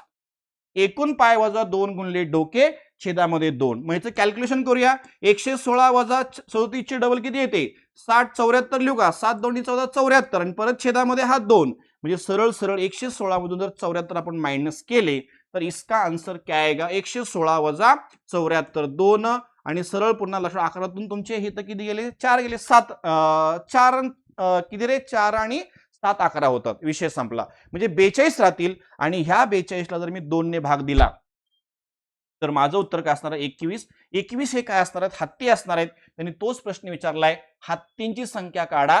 4 पायवाले प्राणी बरोबर एकूण पाय वजा 2 गुणले डोके छेदामध्ये 2 करा. विषय संपला. समजते. येते लक्षात. सगळ्या गोष्टी सोप्या आहेत. काळजी करू नका. एकदम छान जायचंय, व्यवस्थित जायचंय, पद्धतशीर जायचंय. आणि तुम्हाला मॅथमॅटिक्सची जी भीती आहे मनामध्ये ती भीती दूर करण्यासाठी आपण इथं लक्षात ठेवायचं या प्लॅटफॉर्मवरती उभा आहे. ओके. निसंकोच लक्षात ठेवायचं राहायचं. आणि बघूया काय विषय. पुढचा जो क्वेश्चन आहे. अ ब क नळांनी स्वतंत्रपणे 1 टाकी अनुक्रमे 12 बघ रे बाळा 12 15 आणि काय 20 तासात भरली जाते किंवा रिकामी होते. कोणतरी भरते कोणतरी रिकामे करते. लक्षात. एकाच वेळी ब आणि क नळाच्या साह्याने बघा रे इथं अ आहे. पुन्हा सांगा हा ब आहे आणि हा काय रे क आहे. ब आणि क नळाच्या साह्याने टाकी भरण्यास म्हणजे प्लस करतात हे 2 नळ. टाकी भरण्यास प्रारंभ केला आणि अ नळाच्या साह्याने टाकी रिकामी करण्यास सुरुवात केली. टाकी रिकामी म्हणजे इथं मायनस करतोय हा. अलग लक्षात. पण थोडं बघा हे काय करतो याच्यामध्ये याचा एलसीएम काढूया. एलसीएम म्हणजे गणितामध्ये नेहमी एकूण घटक निघतो. म्हणजे एक्झॅक्ट टाकी किती लिटरची आहे काढायचं असेल 12 15 20 चा एलसीएम येतो 60. 60 लिटरची टाकी आहे. याच्यामध्ये हा मायनस करतो हे दोघं भरतायत.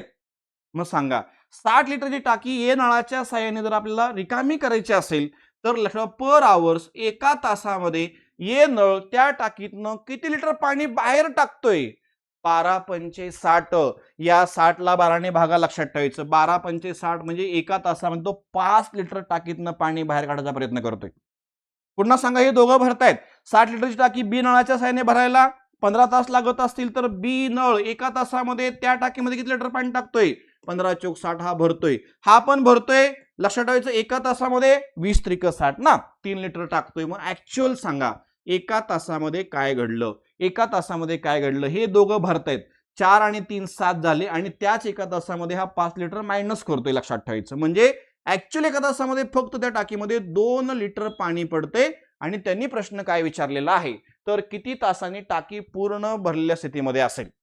मग आता विषय असा आहे मला 60 लिटरची टाकी भरायची आहे. एका तासामध्ये जर त्या टाकीमध्ये 2 लिटर पाणी पडत असेल तर मला 60 लिटरची टाकी भरायला किती वेळ लागेल तर सरळ 2×3=6 2×0=0 बाळांनो 30 तास लागतील. विषय मिटवा. Option number 3 is a right answer.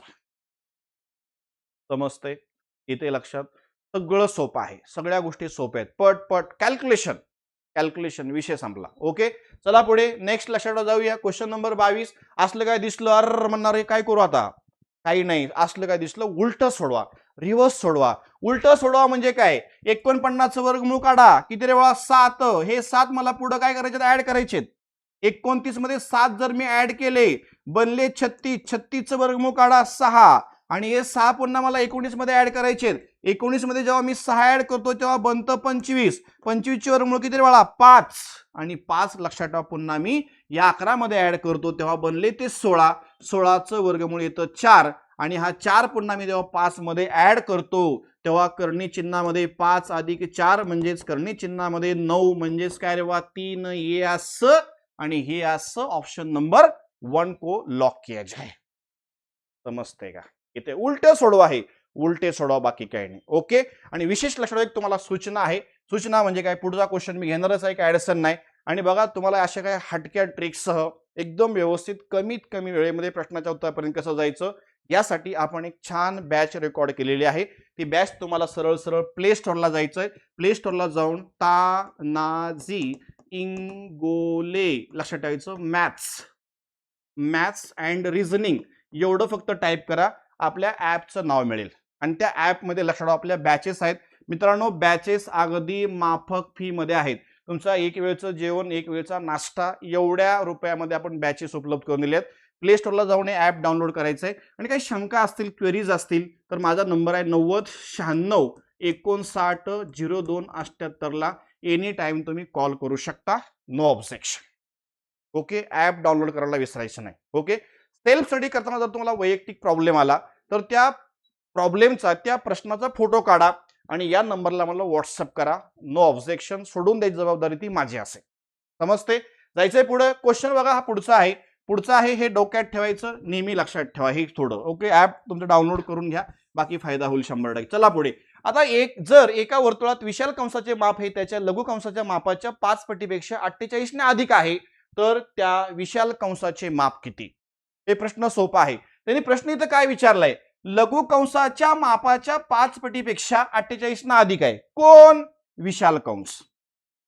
आता मग मी काय करतो सोपं करतो नाही तर लघु कंसच मला माहित नाहीये मग लघु कंस मी काय करतो सरळ सरळ x मानतो आणि विशाल कंस त्यांनी असा सांगितलाय विशाल कंस लघु कंसाच्या मापाच्या x च्या मापाच्या 5 पटीपेक्षा 48 न अधिक आहे. हे विशाल कंस आहे. पण त्यांनी आता विषय संपला. विशाल कंसाचं माप काढा आणि वर्तुळाचं माप सगळ्याला माहिती आहे 360 अंश असतं. लघु कंस प्लस विशाल कंस ह्याची बेरीज करूया.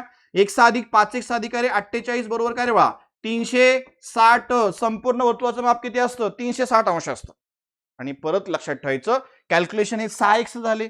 हा 6x बरोबर लक्षात ठेवायचं हे 160 मधून हे पक्षांतर करतो 48 जर मायनस केले 312 झाले आणि x बरोबर ह्या 312ला चला सोबत गुणाकारातली संख्या पक्षांतराने भागाकारात जाते 6 ने भागूया आणि सरळ x बरोबर सांग रे 6 5 30 आणि 6 2 12. मला x ची किंमत काय मिळालेली आहे 52. जर तुमचा लघु कंस ना तो x म्हणजेच काय आहे लघु कंस जर 52 असेल तर संपूर्ण वर्तुळ किती असतं 360. त्यातनं मी काय करतोय लघु कंस मायनस करतो. 52 मायनस केला तर सरळ सरळ सांगा माझं उत्तर काय असणार आहे 308 अंश. हा 100% तुमचा कोण असणार आहे विशाल कंस असणार आहे. 308 लक्षात ठेवायचं म्हणजे 308 अंश विशाल कंस that is the correct answer. सोपं आहे बाकी काही नाही. तुम्हाला फक्त प्रश्न वाचलाय गोंधळ वगैरे होतो. गोंधळ करून घेऊ नका कारण तुमचा गोंधळ राहून जाईल. आपण गोंधळ घालतो माहिती आहे तुम्हाला जागरण गोंधळ कधी घालतो लग्नानंतर. लग्नच नाही झाल्यावर जागरण गोंधळाचा काय संबंध आहे. तुम्हाला इथं जर गोंधळ करून घेतला तुमचं जागरण गोंधळ राहिलं लक्षात ठेवायचं. ओके आणि या वर्षी 26-27 मध्ये आपल्याला जागरण गोंधळ घालायचा आहे हे डोक्यात ठेवा. 23चं उत्तर लिहा. 308 विषय संपला. फर्निचरच्या 3 वस्तूची सरासरी किंमत 15,000 आहे. जर त्या वस्तूच्या किमतीचे गुणोत्तर 3-5-7 असे असेल तर सर्वात स्वस्त वस्तूची किंमत काढा. पोरं घाबरतं, पण सरासरी शब्द वाचत नाही, लक्षात ठेवायचं. 3 वस्तूंची सरासरी जर लक्षात 15,000 असेल तर एकूण वस्तूची किंमत काय असेल रे? एकूण वस्तूची किंमत सांगा. 3 गुणिले 15,000 ना, किती झाले? 45,000. हे एकूण वस्तूचे 3 वस्तूची एकूण किंमत आहे ती. आणि याचं प्रमाण कसं दिलेलं आहे त्यांनी? या वस्तूच्या किमतीचे गुणोत्तर 3-5-7 आहे. मग काय करतो आपण? प्रमाणावरती प्रश्न आला चल सारखा म्हणतो. मग या चला प्रमाणाची बेरीज करून घ्या. हे किती येते? सरळ सरळ 15 येते. कारण 5 आणि 3 8 आणि 7 15 झाले. आणि सरळ लक्षात ठेवायचं म्हणजे असं समीकरण तयार होतं. 15x बरोबर 45 आपण 1000 केलं तर मला बाळा x ची किंमत मिळते. या 45,000ला जेव्हा मी 15 ने भागतो तेव्हा मला मिळते x ची किंमत 15 त्रिक 45. पण मला ही x ची किंमत मिळालेली आहे. तुम्ही जर उत्तर 3,000 रुपये लिहिलं तर पुन्हा तुमचा जागरण गोंधळ होणार नाही, तुमचे लग्न होणार नाहीत, लक्षात ठेवायचं. ओके, कारण x ची किंमत 3 आहे. पण मला त्या वस्तूच्या किमती सांगा. ही पहिली किंमत आहे, ही ऍक्च्युली 3x असते. ही 5x ना आणि ही 7x. 3 गुणिले 3 ही लक्षात ठेवायचं 9,000 आहे. 3 म्हणजे 9,000 ना, 3 त्रिक 9. पुन्हा सांग रे 5x म्हणजे 5 त्रिक हे 15,000 आहेत. आणि सरळ 7 त्रिक 21 हे 21,000 आहेत. आणि त्यांनी बाळांनो ह्याच्यातला प्रश्न विचारलाय सर्वात स्वस्त वस्तूची किंमत. ल्या उत्तर 9,000. Option number 3 is a right answer. समजतंय? सरासरी बरोबर एकूण संख्येची बेरीज भागिले एकूण संख्या करतो. हे बरोबर आहे ना? मग डायरेक्ट मी काय केलं? 3 गुणिले 15,000 रुपये केलं आणि 45,000 रुपये एकूण किंमत काढून टाकलेली आहे. संपला विषय. प्रमाणाची बेरीज करून या 45ला भागा, x ची किंमत मिळते. आणि x जर 3,000 रुपये असेल तर त्या x च्या किमतीने या सगळ्याला 3,000 ने गुणा. मग सगळ्यांच्या प्रॉपर मला किमती मिळतील. आणि हे लक्षात ठेवायचं सर्वात स्वस्त वस्तूची किंमत असणार आहे 9,000 इज अ राईट आन्सर. काय प्रॉब्लेम आहे? Any objection? No objection milord. चला पुढे. ऍप डाउनलोड केलं का? ऍप पटकन डाउनलोड करायचं. प्ले स्टोअरला जाऊन Tanaji Ingole's maths and reasoning search करा. विषय संपला. चला पुढे. आता बघा विषय असा आहे तर कोणता शिक्षक सर्वाधिक लक्षात ठेवायचं विषय शिकवतो? ऑब्झर्वेशनने जातो हा क्वेश्चन. ऑब्झर्वेशनने म्हणजे काय? आता तुम्ही नीट जर ऑब्झर्वेशन केलं सर्वात जास्त वेळा बघा बी हिंदी शिकवतोय, इंग्रजी पण शिकवतोय. बी पुन्हा सांग रे इंग्रजी झालाय, इंग्रजी नंतर भूगोल पण शिकवतोय बी. हो का? बी, हो का? इथं पण बी टाकलाय त्यांनी. अजून बी जर विचार केला हो का? बी इतिहास शिकवतोय, फ्रेंच पण शिकवतोय. त्याचे विषय जर मोजले ना तुम्ही नीट बघा, ऑब्झर्व करा. हिंदी, इंग्रजी, भूगोल, इतिहास आणि फ्रेंच 2 4 लक्षात ठेवायचं. आणि काय रे बा 5 विषय एकटा बी शिकवतोय. उत्तर तेच असणार आहे. 100% सांगतो. तुम्ही जर बघा हे असं तुम्ही काढू शकता. निश्चित खात्रीनं सांगतो बी. एखाद्याला वाटलं सरळ सरळ ए आहे, पुन्हा बी आहे, पुन्हा सी आहे, डी आहे, ई आहे, पुन्हा लक्षात वगैरे एवढेच आहेत. मग ए जर वाचलं, ए मध्ये सांगा कुठले कुठले विषय आहेत. हिंदी आहे, पुन्हा इंग्लिश आहे, लक्षात ठेवायचं. पुन्हा सांग रे बी मध्ये पुन्हा काय रे हिंदी आणि काय रे पुन्हा इंग्लिश, काहीच अडचण नाही. पुन्हा सीबी बी मध्ये इंग्लिश मी घेतलाय, याचा भूगोल बाकी आहे, भूगोल लिहा, काहीच अडचण नाही. स्मार्ट मध्ये लिहा. आणि सरळ लक्षात ठेवायचं सी मध्ये कुठले विषय येणार? इंग्रजी आणि सरळ भूगोल, काही सुद्धा अडचण नाही. ओके, खाली पुढे डी ए. आता डी ए मध्ये गणित हिंदी मी घेतलाय, गणित माझा बाकी आहे. आणि सरळ डी मध्ये गणित आणि काय रे पुन्हा हिंदी. स्मार्ट करायचं थोडं, पण माझं उत्तर मी काढलंय बी. परत अजून एक वाक्य ईबी इतिहास फ्रेंच. बी पुन्हा इतिहास शिकवतोय, पुन्हा तो भाऊ फ्रेंच पण शिकवतोय. आणि सगळं ईबी फ्रेंच आणि इतिहास आणि लक्षात ठेवायचं फ्रेंच. तुम्ही असं पण काढा, काय फरक पडत नाही. तरीही उत्तर आपलं तेच येतं. सर्वाधिक विषय शिकवणारा शिक्षक कोणता? हिंदी, इंग्लिश, भूगोल, इतिहास, फ्रेंच. यस आणि यस. समजते? येते लक्षात? काय अडचण आहे? काहीच नाही, सोप्या सोप्या गोष्टी आहेत. चला पुढे. 25 नंतर 26 काय सांगतोय? एका गोल वर्तुळाकार क्रीडांगणावर धावण्याच्या शर्यतीमध्ये 3 धावपटू एका सारख्या रेषेमध्ये उभे केले. ते धावपटू क्रमशः सांग रे 6, 8 आणि 10 मीटर धावतात. मग सरळ लक्षात ठेवायचं, याचं एलसीएम काढूया. 6, 8 आणि लक्षात ठेवा 10चा लसावी कोण सांगते? लसावी लक्षात ठेवा काय सांगते? रेषेपासून ते धावण्याची शर्यत सकाळी 9 वाजता सुरू केली असता ते किती वाजता पुन्हा एका सरळ रेषेमध्ये येते? विषय काय आहे बघा. सरळ 6, 8 आणि सरळ ह्या 10चा जर एलसीएम काढला 6, 8 आणि 10चा लसावी कोण सांगते? सामायिक अवयव आणि असामायिक अवयवांचा गुणाकार हा एलसीएम असतो. मग सांगा इथं 2 ने भाग दिला, बे त्रिक 6, बे चोक 8, बे पंचे 10. हे सगळे अनकॉमन झाले. कॉमन आणि अनकॉमन या सगळ्यांचा गुणाकार हा एलसीएम असतो. 5 चोक 20 झाले. ओके, 5 चोक लक्षात ठेवायचं 20, 20 त्रिक 60, 60 ची डबल 120 सेकंदांनी, 120 सेकंदांनी ते भेटणार आहेत. 120 सेकंदांनी म्हणजे 120 सेकंदाचं रूपांतर जर मी मिनिटामध्ये कन्वर्जन केलं तर सरळ सरळ 2 मिनिटांनी भेटणार आहेत. त्याने बघा सकाळी बरोबर 9 वाजता सुरू केलेलं आहे, याचा अर्थ 9 वाजून 2 मिनिटांनी भेटतील. हे सोपं आहे, हा बोनस मार्क आहे. आणि असे सुद्धा तुम्हाला बोनस मार्क परीक्षेमध्ये विचारले जातात, 100% विचारले जातात. येते लक्षात? काय अडचण असेल तर विचारा. चला पुढे नेक्स्ट. थांबायचं नाही. जर प्रत्येक 64 मिनिटांमध्ये घड्याळाच्या दोन्ही सोया एकत्र येतात तर एका दिवसात घड्याळ किती पुढे किंवा मागे जाईल? आयएमपी म्हणायचं. तुम्हाला घड्याळातील लॉस किंवा गेन काढणे याच्यावरती हा प्रश्न आहे. घड्याळातील लॉस किंवा गेन काढणे काय? या प्रश्नाचा अर्थ असा पण आहे बघा, घड्याळातील तास काटा आणि मिनिट काटा दर 64 मिनिटांनी एकमेकावरती येत असतील तर एका दिवसात त्या घड्याळाचा लॉस किंवा गेन काढा. परीक्षेमध्ये असा प्रश्न विचारला जाईल.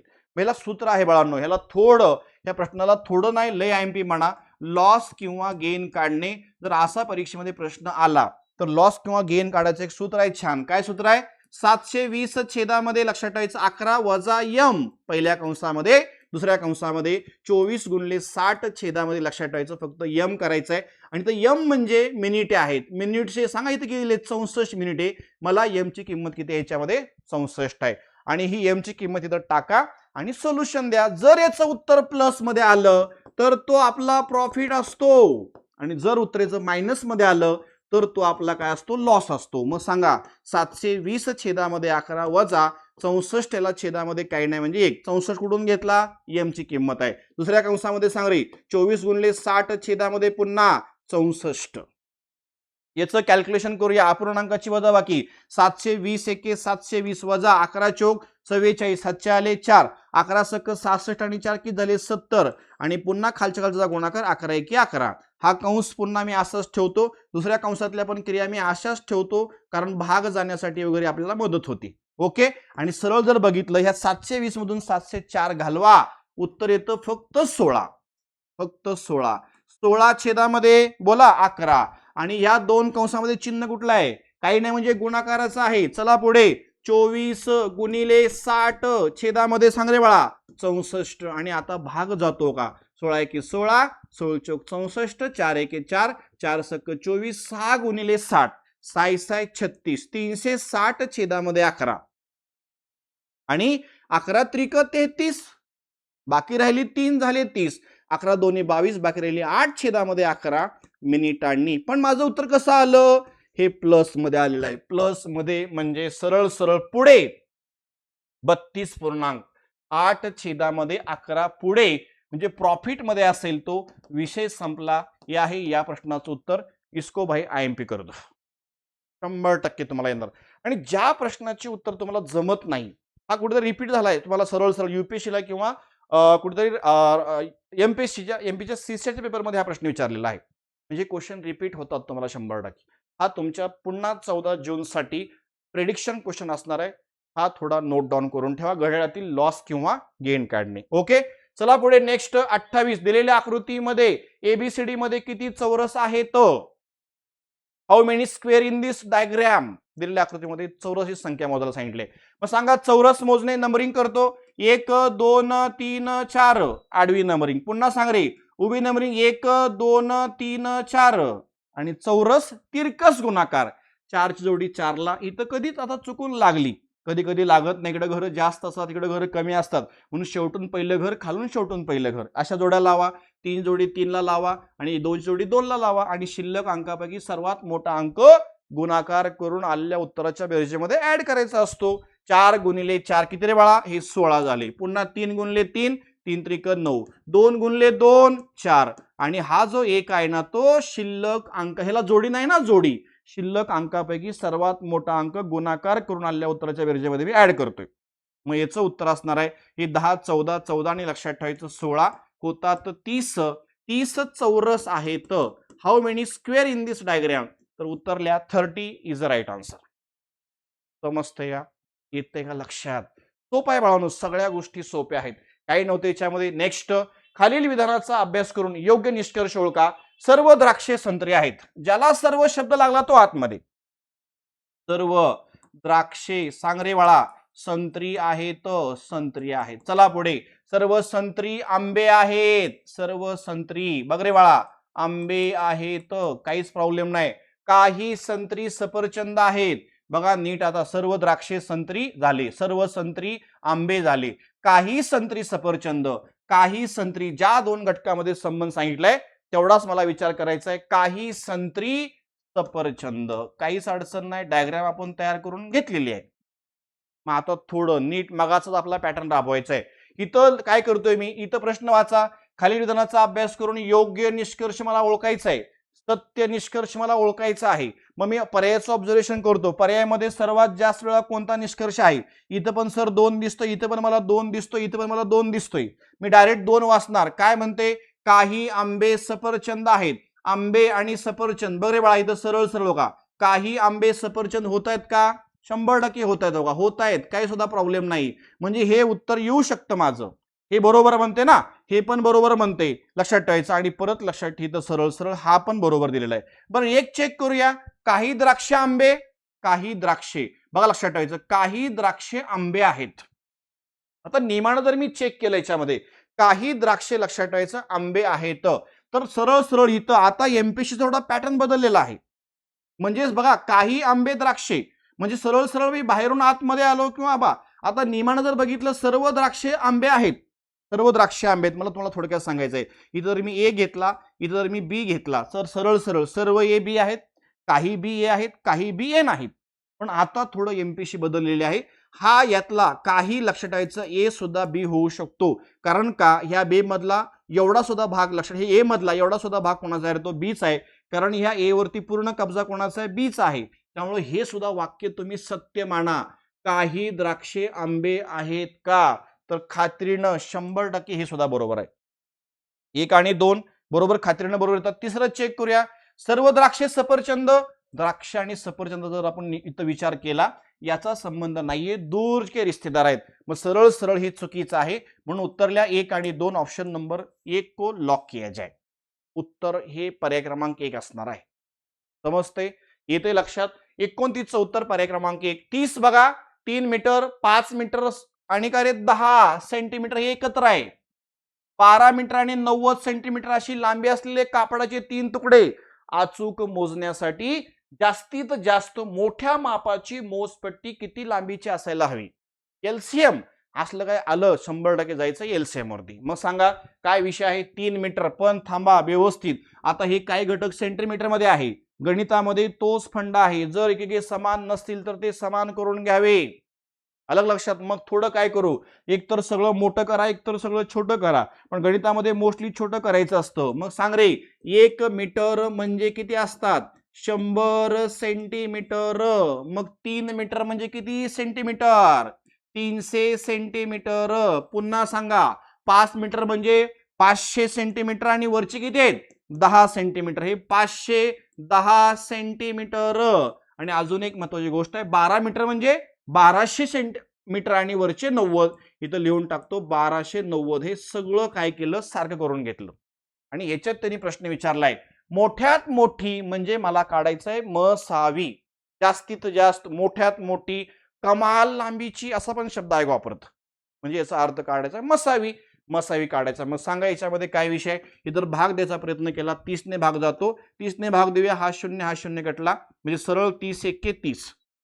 ओके, म्हणजे 300 ला मी काय करतोय, 300 ला जर 30 ने भाग द्यायचा प्रयत्न केला, 0 म्हणजे याचं उत्तर लिहा 10. ओके, आणि पुन्हा भाग द्या, 17 लिहू तर 17, 17 त्रिक 51, आणि वरचा 0 जर कट मारला तर सरळ सरळ 3 चौक 12 आणि 3 त्रिक 9. आता पण त्यांनी काय प्रश्न विचारलाय, मोठ्यात मोठी. खाली जर बघितलं 10, 17, 43 हे अनकॉमन फॅक्टर आहेत, तुमचे सगळे अनकॉमन फॅक्टर आहेत, लक्षात ठेवायचं. त्यामुळं तुमचा मसावी संपला. मग उत्तर काय असणार आहे? 30 सेंटीमीटरची आपल्याला पट्टी घ्यावी लागणार आहे. उत्तर आहे पर्याय क्रमांक 1. अडचण प्रॉब्लेम आहे का? बघा सगळं एकंदरीत असा आपण इथं कंटेंट घेतला होता. जवळपास आपण इथं 30 क्वेश्चनचा कंटेंट तुम्हाला दिलेला आहे. याच्यापेक्षा अजून काहीतरी वेगळं भंडाट असणार आहे. पुढच्या आपल्या ज्या सीरीज पडतील त्या सीरीजमध्ये तुम्हाला 100% त्याचा फायदा होणार आहे. तुम्ही ह्या सीरीज लक्षात ठेवायचं फॉलो करा. तुमच्या 14 जूनच्या एक्झामसाठी उपयुक्त असणार आहे आणि विशेष लक्षात ठेवा तुम्हाला काहीतरी युनिक ह्याच्यामध्ये भेटतंय.